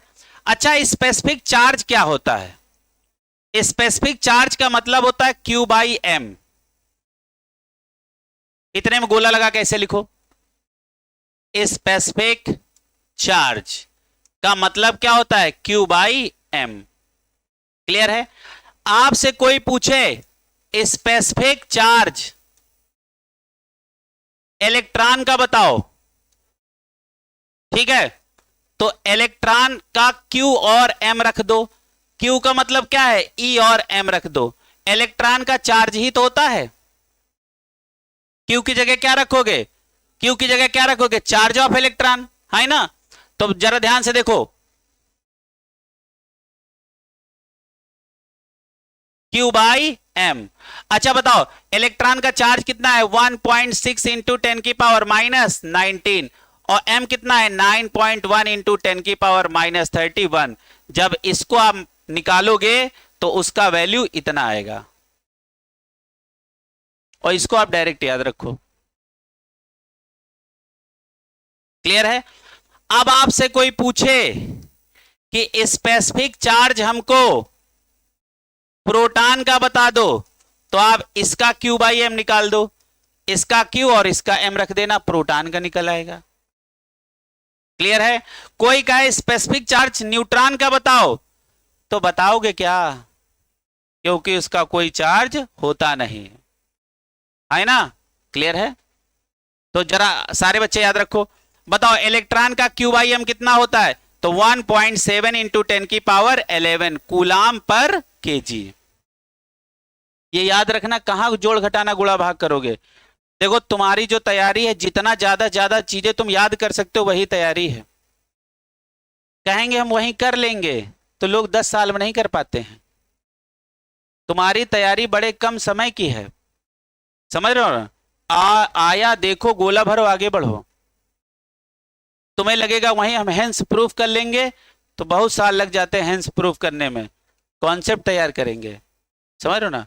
कॉन्सेप्ट के साथ उसका जुगाड़ तैयार करना बहुत जरूरी है, डायरेक्ट। क्लियर है। तो चलो ये याद रखो। अब हम ये पूछा करेंगे, आज जितना पढ़ा रहे हैं सब पूछेंगे हम। क्लियर है। अच्छा, E बाई एम लिखा है, इसका मतलब तो समझ ही रहे हो ना। ये क्या लिखा है, ये Q by M. Q by M ही तो लिखा है। Q की जगह इलेक्ट्रॉन का चार्ज और इलेक्ट्रॉन का मास। अब जरा ध्यान से देखो, ये देखो फिर 4 नंबर आ गए। क्या लिखा है, E by M ratio of electron decreases with increase in velocity of electron however independent. लो ये 4 नंबर का सवाल, independent nature of electrode and nature of gas used. यही हम ऊपर पढ़ के आए हैं। बताओ बताओ, E बाई एम रेशियो किन बातों पे डिपेंड नहीं करते हैं, बताओ बेटा। नेचर ऑफ गैस और इलेक्ट्रोड, है ना। क्या लिखा है, nature of electrode and nature of gas. अच्छा, ये इलेक्ट्रोड क्या होता है, इलेक्ट्रोड का मतलब anode and cathode, that is electrode. ये पता लगे तब से यही नहीं समझ में आ रहा है इलेक्ट्रोड क्या है ना। इलेक्ट्रोड का मतलब क्या होता है, एनोड और कैथोड को क्या बोलते हैं, इलेक्ट्रोड। क्लियर है। अच्छा बताओ, इलेक्ट्रॉन का स्पेसिफिक चार्ज किन उन 2 बातों पे डिपेंड नहीं करता है, नेचर ऑफ गैस और नेचर ऑफ इलेक्ट्रोड पे डिपेंड नहीं करता है। क्लियर है। अच्छा, डिपेंड किस पे करता है, देखो E बाई एम घट रहा है किसके साथ, वेलोसिटी बढ़ाने के साथ। क्लियर है। अब जरा ध्यान से देखो, यदि कोई मास ऑफ मूविंग इलेक्ट्रॉन यदि आपको निकालना है, तो फार्मूला होता है रेस्ट मास अपान 1 माइनस, ये अंडर रूट है, under root 1 minus v by c whole square. ये यहां भी इस्तेमाल होता है, ये आपके फिजिक्स में भी इस्तेमाल होता है। हमारे यहां तो बस इतना ही है, फिजिक्स में इसका इस्तेमाल इससे बहुत ज्यादा है। ठीक है। तो यदि किसी मूविंग पार्टिकल का मास तुम्हें पता करना है, अच्छा इसका नाम क्या होता है, इसका नाम होता है काइनेटिक मास। ये यहां सीख लो बेटा, फिजिक्स में फार्मूला मिलेगा तुम्हें। इसका नाम क्या है, काइनेटिक मास, और इसका नाम क्या है, रेस्ट मास। इसका नाम क्या है, रेस्ट मास, है ना। तो काइनेटिक मास बराबर क्या हो जाएगा, rest mass upon under root 1 minus v by c whole square. Clear है। अच्छा बताओ, काइनेटिक मास का फार्मूला क्या है बेटा। अच्छा मान लो कल को इसका डायमेंशनल फार्मूला ही पूछ ले, कुछ पूछ सकता है, फिजिक्स में पहला चैप्टर वही पढ़ते हो, है कि नहीं? हाँ, क्लियर है? अच्छा बताओ, काइनेटिक मास का फार्मूला क्या होता है? Rest mass upon √1 minus v by c whole square. अच्छा, ये होल स्क्वायर किसका है? सिर्फ वी बाई सी का होल स्क्वायर है। पता लगे 1 माइनस को भी इसी में लपेटे में ले लिए। क्लियर है? हाँ, चलो अच्छा, अब देखो ये तुम्हारा 4 नंबर का फिर सवाल। यदि हमने v बराबर c कर दिया, यानी हमने ये और ये आपस में बराबर कर दिया, क्लियर है, तो अब क्या होगा? मास ऑफ इलेक्ट्रॉन कितना हो जाएगा? इनफाइनाइट। क्लियर है? अब जरा ध्यान से देखो, वेलोसिटी बढ़ाने से काइनेटिक मास बढ़ता है, जबकि E बाई m घटता है। ये देखो धड़ाधड़ 4 नंबर के सवाल। डायरेक्ट कहां इतना परेशान हो, बस इसी को आप हाईलाइट कर लो। देखो बेटा, जितना जितना सरल भाषा में और जितने कम पॉइंट में तुम्हारा पूरा चैप्टर तैयार हो सकता है, उतना ही लिखा है ना, समझ रहे हो ना? और इसके अलावा इसमें फर्जी कोई बात नहीं लिखी। क्लियर है? चलो, अब उसके बाद हम लोग किसकी डिस्कवरी पे आ गए? अगला कौन सा है? हाँ बताओ बेटा, अगला कौन सा है? Discovery of proton. इसी का दूसरा नाम इस किससे बोलेंगे? एनोड रेज, पॉजिटिव रेज, या इन्हीं का और क्या बोलेंगे? Canal raise. पहले तो नाम याद है, कर लो बेटा, नाम याद करो। अच्छा, discovery of electron oblique cathode rays, ऊपर पढ़ाया। यदि हमको डिस्कवरी करनी है किसकी? प्रोटॉन की, है ना, तो क्या इनको बोल सकते हैं? एनोड रेज, पॉजिटिव रेज, या कैनाल रेज।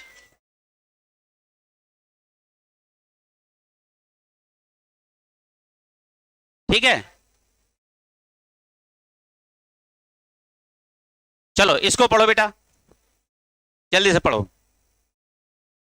अच्छा, इसके पहले हमको पूरा, क्योंकि देखो इसकी कहानी के बाद, समझ रहे हो, ये तो तुम्हें सारी बातें याद रखनी है यहां तक, और यहां से शुरू हो जाते हैं फिर धड़ाधड़ सवाल। यहां से एटॉमिक मॉडल से सवाल ही सवाल, सवाल ही सवाल। क्लियर है? ये कुछ बातें पहले तुम्हें चैप्टर के शुरुआत करने से पहले आपको ये बातें आनी चाहिए। चलो अच्छा, अब हम ऊपर वाली बातें कुछ पूछ रहे हैं। अच्छा बताओ बेटा, एटम किसको कहते हैं? बिल्कुल शुरुआत से, इलेक्ट्रॉन प्रोटॉन न्यूट्रॉन से मिलकर जो बने उसे एटम कहते हैं। जिसको फर्दर तोड़ा ना जा सके उसका नाम एटम है। इलेक्ट्रॉन चारों तरफ घूमते हैं और न्यूट्रॉन और प्रोटॉन न्यूक्लियस के अंदर रहते हैं। इनको एक साथ, न्यूट्रॉन और प्रोटॉन को एक साथ बोलेंगे न्यूक्लियॉन। क्या बोलेंगे? न्यूक्लियॉन, है ना। अच्छा, उसके बाद कौन आ गया? डाल्टन का, डाल्टन थ्योरी। अच्छा, डाल्टन थ्योरी किसके आधार पे, किस पे आधारित है? हाँ, और दूसरा लॉ ऑफ मल्टीपल, समझ में आ गया? मल्टीपल के डेफिनेट प्रोपोर्शन। हाँ, कौन सा प्रोपोर्शन है? डेफिनेट। ठीक है। अच्छा, दूसरी अगली बात बताओ। अच्छा बताओ कि डाल्टन की थ्योरी किस चीज को एक्सप्लेन नहीं कर पाई? जब हम क्या करते हैं, ग्लास या एबोनाइट की रॉड को सिल्क या फर पे रब करते हैं तो इलेक्ट्रॉन का आदान प्रदान होता है, इसको वो एक्सप्लेन नहीं कर पाए। क्लियर है ना? अच्छा बताओ, किसी एलिमेंट का अल्टीमेट पार्टिकल क्या होता है? एटम। किसी एलिमेंट का अल्टीमेट पार्टिकल कौन है? एटम। यहां तक क्लियर हो गया? ठीक है। अच्छा बताओ, उसके बाद हम लोगों ने सब एटॉमिक पार्टिकल पढ़े। सब एटॉमिक पार्टिकल में पहला हमने पढ़ा इलेक्ट्रॉन। क्लियर? इलेक्ट्रॉन की डिस्कवरी पढ़ा। इलेक्ट्रॉन की डिस्कवरी या ऑब्लिक हम क्या बोल सकते हैं? कैथोड रेज, इनकी डिस्कवरी। हम इसके लिए क्या लिए? एक हमने कैथोड डिस्चार्ज ट्यूब लिया, उसमें दो साइड दो इलेक्ट्रोड लगाए। एक इलेक्ट्रोड का नाम रखे कैथोड और एक का रखे एनोड, है ना। फिर हमने इसको हाई वोल्टेज बैटरी से जोड़ दिया। किससे जोड़ा? हाई वोल्टेज बैटरी से जोड़ दिया। अच्छा, इस डिस्चार्ज ट्यूब के अंदर जो गैस भरी है वो कौन से प्रेशर पे है? लो प्रेशर पे। कौन से प्रेशर पे? Low pressure. अच्छा, लो प्रेशर और हाई वोल्टेज। फिर हमने क्या किया? बैटरी जैसे जोड़ा, कैथोड इलेक्ट्रोड से, कैथोड कौन सा? कैथोड इलेक्ट्रोड से कुछ इनविजिबल रेज निकली और एनोड हमारा था परफोरेटेड, उससे होके निकल जा रही थी और हमें पता नहीं चल रहा था। तो हमने फाइनली क्या किया? फिर हमने एनोड पे फास्फोरेसेंट या फ्लोरेसेंट मटेरियल का लेप लगाया कि अब यहां से कोई इनविजिबल चीज आएगी तो पक्का है, यदि यहां आ रही होगी तो इससे टकरा रही होगी, और जैसे ही इससे टकराएगी ये चमक जाएगा, तो हम समझ जाएंगे हो ना हो इधर से कुछ आ रहा है और इधर टकरा रहा है। हाँ, तो हमने जैसे लगाया और चमकने लगा, हम समझ गए ये जो इनविजिबल कुछ था जो हमें दिख नहीं रहा था वो हकीकत में कुछ है, और वही कुछ है का नाम क्या रखे हम, कौन सी रेज, कैथोड रेज। कौन सी रेज, कैथोड रेज, क्योंकि वो निकल कहां से रही थी, कैथोड से। बस यही नहीं पता चल रहा था कि एनोड पे आ रहे हैं कि नहीं आ रहे हैं, इसीलिए कौन सा मटेरियल लगाया था, फ्लोरेसेंट। हाँ है ना, अब ये भी पता चल गया कि यहीं आ रही हैं। तो अब हमने कहा कि इनका नेचर कैसे होगा, हमको पता है ना कि अपना एनोड कैसा है, पॉजिटिव, जो इससे अट्रैक्ट हो रहा है पक्का वो हो ना हो कैसा होगा, निगेटिव। वो कैसा होगा, निगेटिव। क्लियर हुआ। अच्छा, उसके बाद हम अगली बात किसकी करने जा रहे हैं, किसकी करने जा रहे हैं, किसकी, प्रोटॉन, या इसका दूसरा नाम क्या रखेंगे, एनोड रेज। तीसरा नाम, अगला नाम, हाँ ठीक है। चलो अच्छा, अब जरा ध्यान से देखो। अच्छा, एक और बात बता दो। अच्छा बताओ, जर्मन सिल्वर, जर्मन सिल्वर एक एलॉय है। अच्छा बताओ किससे मिलके बना है, कॉपर, जिंक और निकेल। ठीक है। अच्छा, एक तुमने नाम सुना होगा ड्यूराल्यूमिन, ये कहां सुनोगे, डी ब्लॉक में। कहां सुनोगे, डी ब्लॉक में। ये सब सवाल आपको मिलते हैं आपके एग्जाम में। बेल मेटल, सब सवाल आपको मिलेंगे एलॉय के, और ये उतने ही मैं बोल रहा हूं जितना आपके एनसीईआरटी में है, नहीं तो एलॉय इतनी है ना कि आप याद ना कर पाओ। क्लियर है। चलो आगे आगे पढ़ो, अगला पढ़ो। चलो चलो भैया, आप देखो इसमें आपको उतना कुछ नहीं याद करना है। आप देखो लिखा है, आप जैसे बताओ कैथोड रेज कैथोड ट्यूब के अंदर कहां से कहां मूव की थी, कैथोड टू एनोड। तो बताओ एनोड, एनोड वाली कहां से कहां मूव करेंगे, एनोड टू कैथोड, और डिस्चार्ज ट्यूब वही है, डिस्चार्ज ट्यूब वही है। मतलब उसी चीज को दोहरा नहीं लिखा गया। यहां क्या लिखा है, moves from anode to cathode, इसको अंडरलाइन करो। एनोड रेज कहां से कहां को चलेंगी, anode to cathode, cathode rays कहां से कहां को चलेंगी, कैथोड टू एनोड। अच्छा, ये किसके अंदर चल रही हैं, डिस्चार्ज ट्यूब के अंदर। अच्छा, डिस्चार्ज ट्यूब के अंदर वोल्टेज कैसा है, अंदर नहीं मतलब वोल्टेज कैसा है, हाई। उसके अंदर गैस कैसी भरी है, लो, लो प्रेशर पे। ठीक है भैया। अच्छा जरा ध्यान से देखो, and consist of positively charge particle. अच्छा, ये जो रेज निकल रहे हैं इसके ऊपर कौन सा चार्ज है, पॉजिटिव। अच्छा, ये कैसे समझे, कोई चीज एनोड से निकल रही है और पक्का है कैथोड पे आ रही है, और हमें मालूम है कैथोड अपना निगेटिव है, तो जो इससे अट्रैक्ट हो रहा हो ना हो वो कैसा होगा, पॉजिटिव होगा। यूं ही समझ लेना। क्लियर है। अब जरा ध्यान से देखो, ये क्या लिखा, H+ है ना, ये क्या है, न्यूक्लियस ऑफ हाइड्रोजन। इसको क्या बोलते हैं, न्यूक्लियस ऑफ हाइड्रोजन, और इसी को प्यार से क्या बोलते हैं, प्रोटियम। इसी को क्या बोलते हैं, प्रोटियम, है ना। चलो इसको याद कर लेना, कहीं कहीं प्रोटियम को H+ लिख देते हैं। क्लियर है। अब लिखा प्रोटॉन, द स्मॉलेस्ट एंड हल्केस्ट, है ना, लाइटेस्ट। क्या लिखा है, the smallest and lightest positive ion was obtained from hydrogen was called proton। जैसे तीन भाई हैं, इलेक्ट्रॉन, प्रोटॉन, न्यूट्रॉन, समझ में आ रहा, तीन भाई हैं, कौन सा, इलेक्ट्रॉन, प्रोटॉन और न्यूट्रॉन। पक्का। तो बताओ सबसे हल्का कौन है, सबसे हल्का कौन है, पक्का है ना, ठीक है। अच्छा, सबसे भारी कौन है, सबसे भारी, भारी, अरे तीन भाई की बात पूछ रहे हैं। चलो अभी थोड़ी देर बाद जान जाओगे आगे वाली लिस्ट से। चलो अच्छा, अब आगे आ जाओ, अब आगे जरा ध्यान से बताओ। अच्छा बताओ इलेक्ट्रॉन का चार्ज कितना है, इलेक्ट्रॉन का चार्ज बताओ बेटा कितना है, -1.6 इंटू 10⁻⁻19। अच्छा, मास कितना है, 9.1 इंटू 10⁻31 क्या, केजी। क्लियर है। वैसे ही अब देखो प्रोटॉन का चार्ज कितना है, याद करो, चार्ज कितना है, सेम, लेकिन कैसा, पॉजिटिव। इलेक्ट्रॉन और प्रोटॉन का चार्ज बिल्कुल सेम होता है, लेकिन चार्ज अपोजिट होता है।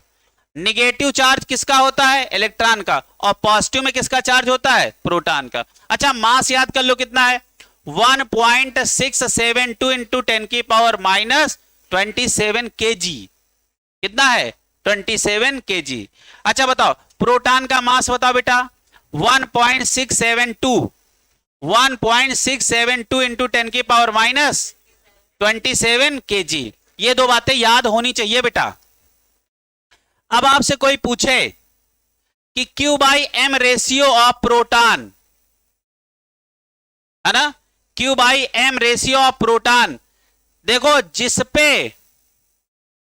जिसपे इलेक्ट्रॉन का Q/M इंडिपेंडेंट था, उसी पे प्रोटॉन का Q/M डिपेंडेंट है। 4 नंबर का सवाल है बेटा। चलो अच्छा, अब क्या लिखा है? Q/M ratio of proton depend on nature of gas, है ना, बाय विच दे ओरिजिनेट। अब आपसे कोई पूछे कि बताओ Q/M प्रोटॉन का कितना होगा? Q/M किसका निकाल रहे हो? प्रोटॉन का। तो कितना होगा? 9.5 इंटू 10 की पावर 7 क्या हो जाएगा? कूलाम पर केजी। इनको डायरेक्ट याद रखो, इनको उसमें बार बार करने की कोई आवश्यकता नहीं कि वहां जोड़ घटाना गुणा भाग कर रहे हैं, डायरेक्ट याद रखो। क्लियर है?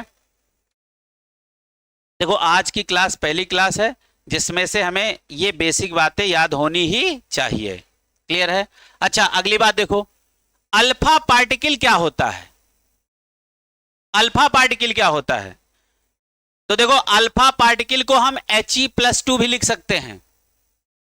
क्या लिख सकते हैं? He+2, है ना। अच्छा, ये होता क्या है? Nucleus of helium. Alpha particle क्या होता है? Nucleus of helium. क्लियर है? अच्छा देखो, अभी हमने आपको यहां कुछ पढ़ाया था, H+ क्या होता है? Nucleus of hydrogen. बेटा यही याद कर लो, यही शब्द आते नहीं पकड़ में। H+ क्या होता है? Nucleus of hydrogen. अच्छा बताओ, अल्फा पार्टिकल क्या है? Nucleus of helium. याद हुआ दोनों बातें? अच्छा देखो, कोई पूछे कि हमको चार्ज और मास बताओ अल्फा पार्टिकल का। क्लियर है?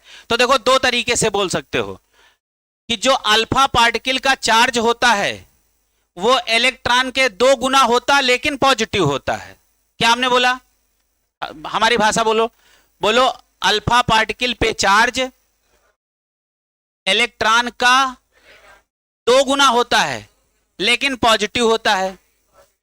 आप ऐसे भी तो बोल सकते हो कि अल्फा पार्टिकल पर प्रोटॉन का 2 गुना चार्ज होता है। क्या दोनों बातें सही नहीं है? हाँ है ना।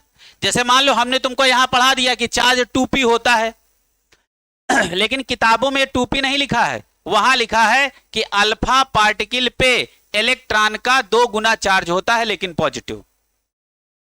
क्या हमने बोला काशिफ? हमने क्या बोला? अल्फा पार्टिकल पे चार्ज कितना होता है? इलेक्ट्रॉन का 2 गुना, लेकिन पॉजिटिव। क्या इसको हम डायरेक्ट नहीं बोल सकते कि प्रोटॉन का 2 गुना? डायरेक्ट नहीं बोल सकते? बोल सकते हैं। अब आपसे कोई पूछे, अच्छा अल्फा पार्टिकल का मास कितना होता है? तो प्रोटॉन के मास का 4 गुना। प्रोटॉन के मास का 4 गुना। तो हमारे हिसाब से आप ये बातें याद रखो, ये इनको याद करने की जरूरत नहीं है। क्लियर है? ये कहानी समझ में आ गई? कोई पूछे, मान लो हमने तुमको यहां पढ़ा दिया कि चार्ज होता 2p के बराबर, कोई तुमसे काबिल बनने लगे कि नहीं 2p नहीं होता, किताब में तो लिखा है कि इलेक्ट्रॉन के 2 गुना चार्ज होता लेकिन पॉजिटिव, तो कहना भैया हम वही कह रहे हैं, लेकिन बात हमारी थोड़ी अलग है, बात दोनों सेम है। समझ में आ रहा? चलो अब आगे आ जाओ, डिस्कवरी ऑफ न्यूट्रॉन। अच्छा, आपको लगा इलेक्ट्रॉन की डिस्कवरी कर डाले, और एक बात समझ लेना, जितना मैं पढ़ा रहा हूं इनमें इलेक्ट्रॉन प्रोटॉन में, इससे ज्यादा एक लाइन भी नहीं पढ़नी है, एक लाइन भी नहीं पढ़नी है। इसके अलावा यदि आप कुछ पढ़ रहे हो तो अपना समय बर्बाद कर रहे हो, उसके खुद तुम जिम्मेदार हो, फिर तुम्हें कोचिंग में पढ़ने का कोई मतलब नहीं। जब तुम सब कुछ अपने आप से ही डिसाइड कर रहे हो तो घर में बैठो, अपने हिसाब से पढ़ो। क्लियर है? यहां आने का मतलब क्या है, आपको पका पकाया मिले, आपको सिर्फ खाना है। समझ रहे हो? तो तब तो कोचिंग का मतलब है, नहीं तो क्या मतलब कोचिंग का। क्लियर है? तो ये आप समझ लो, इसमें जितनी बातें लिखी एकदम सिलेक्टेड लाइनें लिखी हैं, इनके बाहर कुछ भी नहीं होगा। इतना कॉन्फिडेंस साथ ऐसे ही बोलते हैं, ऐसे यूं ही नहीं बोल देते हैं, कुछ तो मतलब है उसका। अब जरा ध्यान से देखो, डिस्कवरी ऑफ न्यूट्रॉन। अब एक बात बताओ, न्यूट्रॉन की डिस्कवरी सबसे लेट में हो रही है। इलेक्ट्रॉन खोज लिए, प्रोटॉन खोज लिए, अब कौन बचे? न्यूट्रॉन। न्यूट्रॉन की लेट डिस्कवरी का जिम्मेदार खुद न्यूट्रॉन है, क्योंकि उसके ऊपर कोई चार्ज है ही नहीं। क्लियर? तो पहली लाइन है, late discovery of neutron is due to its neutral nature. Underline करो।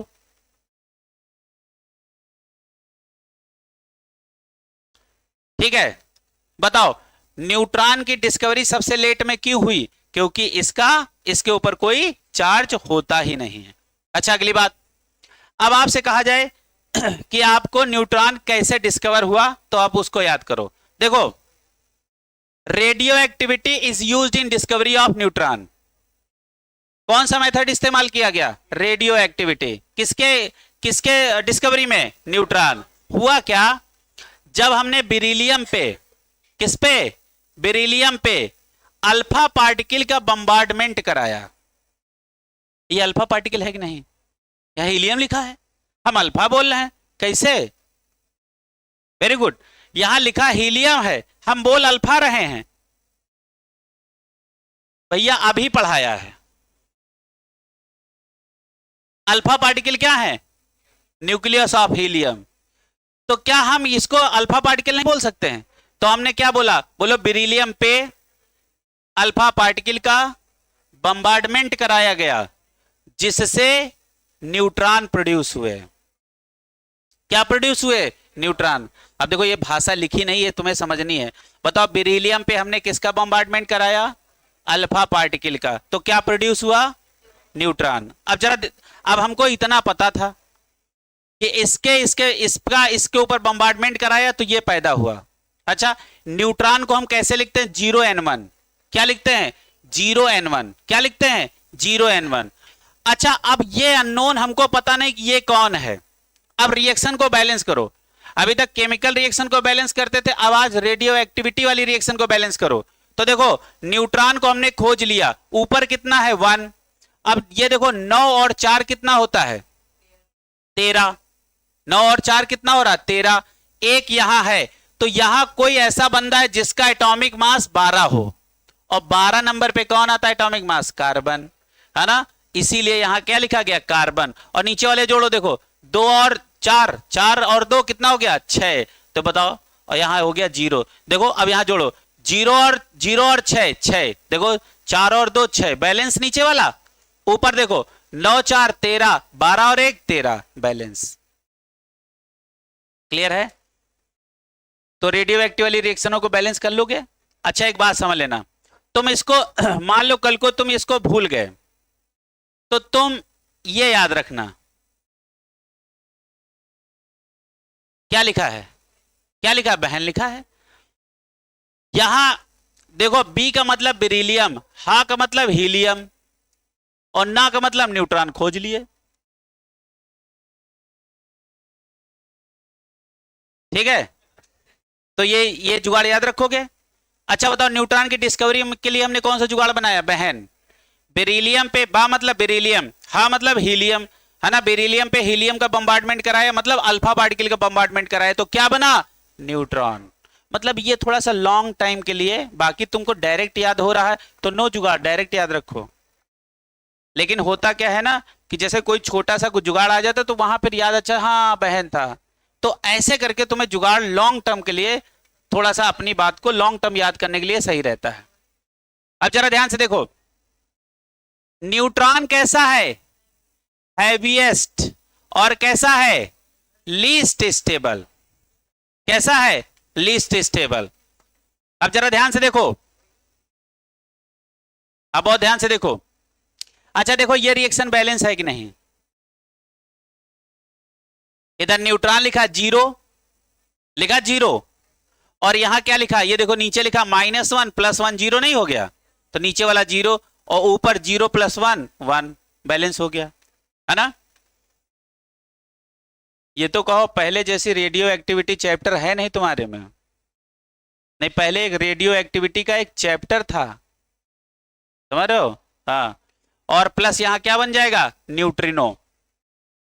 देखो बेटा, ऐसे लिखा हो तो न्यूट्रिनो और ऐसे लिखा हो तो एंटी न्यूट्रिनो।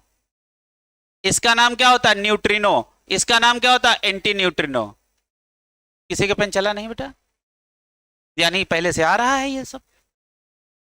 मैं बता रहा हूं, आए करोगे नहीं तो इनको लिख लो, नहीं बाद में फिर यही होगा, सर फिर पूछने आएंगे सर ये क्या होता है। फिर मुझे उस दिन फिर बहुत मजा आएगा, समझ रहे हो, तुम्हारी छीछा लेदर करने में, कि उस दिन तो बताए थे, तब तुम कहां थे, है ना। अच्छा, यही अपनी फिजिक्स में क्या होता है, E = h²। ये भैया न्यूट्रिनो एंटी न्यूट्रिनो ने, ये फ्रीक्वेंसी है, नहीं समझ रहे हो। यहां अलग बात है, यहां अलग बात है ना। तो इस बात को समझना। चलो अच्छा देखो, जो न्यूट्रिनो होता है, neutrino particle having no charge, इसके पास कोई चार्ज नहीं होता है, ना कोई मास, लेकिन इसमें क्या होता है, स्पिन। यही एक 4 नंबर का सवाल हो गया। बताओ, न्यूट्रिनो के पास ना चार्ज होता है ना मास होता है, सिर्फ उसमें क्या होती है, स्पिन। अंडरलाइन करो। बताओ, न्यूट्रिनो के पास चार्ज होता है, मास होता है, होता क्या है, स्पिन। ठीक है, ये याद रखो। अच्छा, एक नया पार्टिकल आ गया, मेसॉन। क्या आ गया, मेसॉन। समझ रहे हो। अगला कौन आ गया, मेसॉन। ठीक है। अच्छा, मेसॉन कितने तरीके का होता है, बताओ बेटा। मेसॉन पॉजिटिव भी हो सकता है, मेसॉन निगेटिव भी हो सकता है, और मेसॉन न्यूट्रल भी हो सकता है। अच्छा, मेसॉन का किससे लिखते हैं, पाई से, ऐसे लिख लो। मेसॉन को किससे रिप्रेजेंट करेंगे, ठीक है। अच्छा बताओ, मेसॉन कितने तरीके के हो सकते हैं, बताओ बेटा। पॉजिटिव हो सकता है, निगेटिव हो सकता है, और न्यूट्रल हो सकता है ना। तो बताओ, मेसॉन कितने तरीके के हो सकते हैं, पॉजिटिव, निगेटिव और न्यूट्रल। अच्छा, एक बात समझो, इन पाई मेसॉन का इस्तेमाल हम किए कैसे, मतलब हमको क्यों इनकी आवश्यकता पड़ी। देखो, अच्छा बताओ, न्यूक्लियस के अंदर कौन होता है, बताओ बेटा। न्यूट्रॉन एंड प्रोटॉन, ठीक है। न्यूट्रॉन प्रोटॉन आपस में एक दूसरे में कन्वर्ट होते रहते हैं। क्या हमने बोला, न्यूक्लियस के अंदर न्यूट्रॉन प्रोटॉन एक दूसरे में कन्वर्ट होते रहते हैं, ड्यू टू पाई मेसॉन। किसके कारण, पाई मेसॉन। क्लियर है। अब जरा ध्यान से समझो, पाई मेसॉन किसके कारण, पाई मेसॉन। हमने कहा न्यूट्रॉन को प्रोटॉन की तरह बिहेव करे, तो बताओ कौन सा पाई मेसॉन काम करेगा। अब बहुत ध्यान से देखो, न्यूट्रॉन प्रोटॉन की तरह काम करे तो इन तीनों में कौन मेसॉन काम करवाएगा। अब जरा ध्यान से देखो, न्यूट्रॉन कैसा है, न्यूट्रल, ये इस पे कैसा चार्ज, पॉजिटिव, तो आप इसमें क्या जोड़ दो, पॉजिटिव, निगेटिव, न्यूट्रल। नहीं समझ पाए, कासिफ समझे कि नहीं समझे। हम तुमसे पूछे क्या नहीं समझ पाए, क्योंकि तुम जब हम लास्ट में आए तब तुम यहां आए, पहले उसके पहले तुम कहीं और थे ना। ठीक है। अच्छा, इसको हम और क्या लिख सकते हैं, अब हमको न्यूट्रॉन को प्रोटॉन की तरह काम कराना है, तो न्यूट्रॉन कैसा है, न्यूट्रल, आप इसी में क्या जोड़ दो, पाई प्लस मेसॉन जोड़ दो, फिर भी ये प्रोटॉन की तरह काम करेगा। इंटर कन्वर्जन आया, कितने लोगों को इंटर कन्वर्जन आया, समझ में आया। प्रोटॉन को न्यूट्रॉन की तरह काम कराना हो, अच्छा बताओ, प्रोटॉन को न्यूट्रॉन की तरह काम कराना हो तो अब क्या करोगे, तो इस पे कितना चार्ज है, पॉजिटिव, ये कैसा है, न्यूट्रल, यहां क्या जोड़ दो, ले पॉजिटिव पॉजिटिव बैलेंस। या इसी को ऐसे कर दो, प्रोटॉन और प्लस यहां निगेटिव पाई मेसॉन जोड़ दो, तब भी तो न्यूट्रॉन की तरह काम करेगा। अच्छा, न्यूट्रॉन न्यूट्रॉन में कन्वर्ट हो तो क्या है, प्रोटॉन प्रोटॉन में कन्वर्ट हो। लेकिन इन कन्वर्जन का कोई मतलब नहीं, कन्वर्जन का तो मतलब ये है, समझ में आया। ये कन्वर्जन कहां होता है? न्यूक्लियस के अंदर रैपिड इंटर कन्वर्जन होता है, neutron proton neutron proton neutron proton. और इसी रैपिड इंटर कन्वर्जन के कारण न्यूक्लियस होता है स्टेबल। तो पाई मेसॉन क्या बताता है? Stability of nucleus. यदि यही पाई मेसॉन नहीं होते तो न्यूट्रॉन और प्रोटॉन का इंटर कन्वर्जन हो नहीं पाता, तो हमारा न्यूक्लियस स्टेबल होता नहीं, और न्यूक्लियस स्टेबल नहीं होता तो एटम कहां से स्टेबल होता? क्लियर है?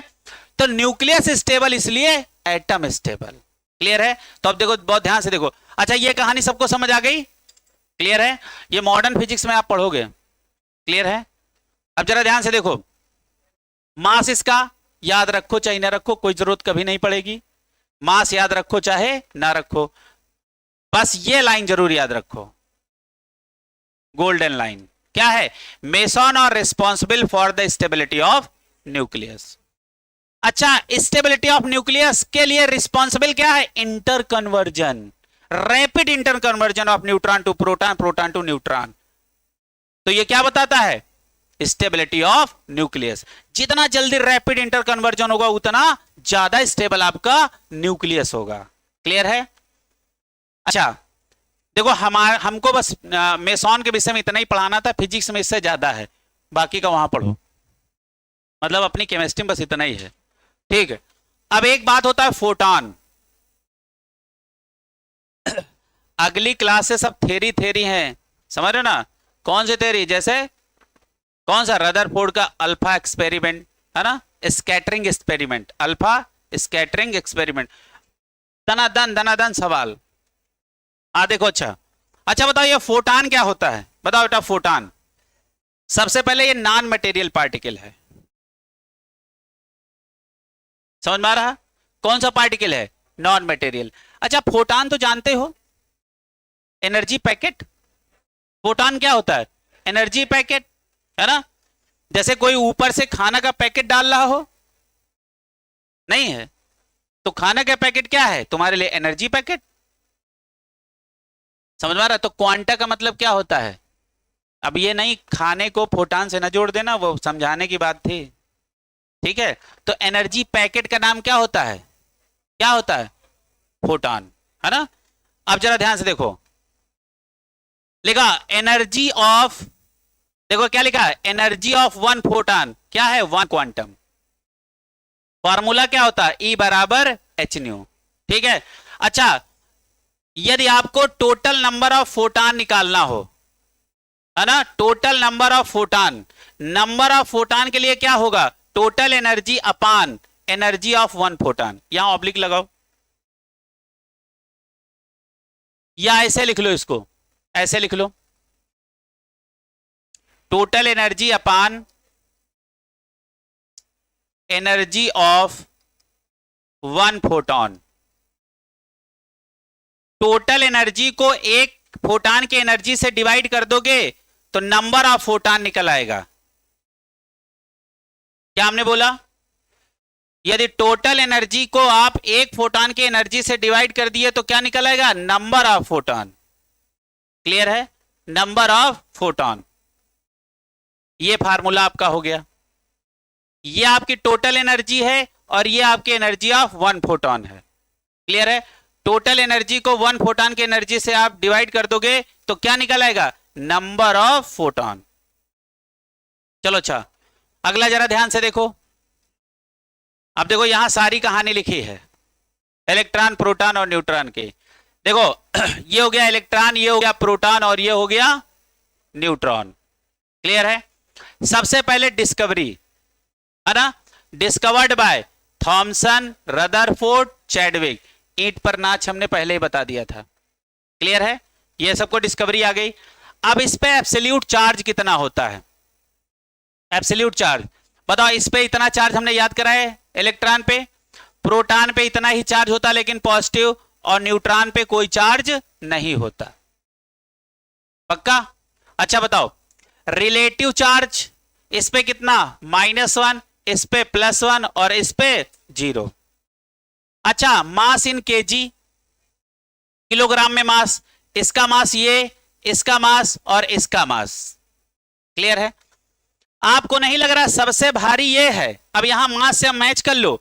सबसे भारी न्यूट्रॉन, इससे थोड़ा कम भारी प्रोटॉन, सबसे हल्का इलेक्ट्रॉन। यही कह रहे थे, थोड़ी देर बाद अभी देखोगे कैसे। -31 तुम लोग इससे मैच कर जाते हो 9.1। अरे भैया कहां पॉइंट लगा है, कहां -30, सोचो कितना छोटा है। समझ आ रहा? तो सबसे हल्का, थोड़ा भारी, सबसे भारी। क्लियर है? तो यदि आपसे कोई पूछे बताओ, अच्छा अब देखो यहां हमने लिख ही दिया है। अच्छा आगे देख लो, मास इन एएमयू, ये देखो इनके एएमयू में मास है और रिलेटिव मास 0, 1, 1। ठीक है? तो देखो आपको बेसिकली ये याद रखना है और ये याद रखना, बाकी कोई याद रखने की आवश्यकता नहीं। क्लियर है? और यदि आपको यही आदत आ जाए क्या छोड़ना है तो सेलेक्ट हो जाओगे। हम यही नहीं डिसाइड कर पाते हैं कि हमें छोड़ना क्या है, हम सब पढ़ते रहते हैं। समझ रहे हो? हाँ ठीक है। अच्छा काहेगा समोसे का आ रहा है याद है? देखो अच्छा देखो क्या लिखा है, the correct sequence of mass, सबसे भारी अल्फा, उससे कम भारी, उससे कम, उससे कम, सबसे कम। क्लियर है? अब आगे आ जाओ। अब ये क्या लिखा, correct sequence of Q by m, ये क्या है Q बाई एम, है ना?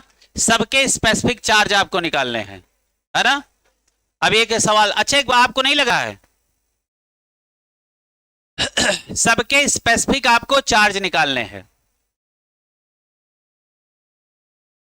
तो देखो अच्छा आपको नहीं लग रहा है जिसका मास ज्यादा होगा, जिसका m ज्यादा होगा, उसका रेशियो कम होगा। क्लियर है? अच्छा एक बात बताओ, इस देखो इलेक्ट्रॉन का मास सबसे कम था कि नहीं? यहां चेक करो, इलेक्ट्रॉन का मास सबसे कम, ये क्या हो गया? हाँ बताओ, इलेक्ट्रॉन का मास सबसे कम, ध्यान से देखो, तो इसका Q बाई एम सबसे ज्यादा। क्लियर है?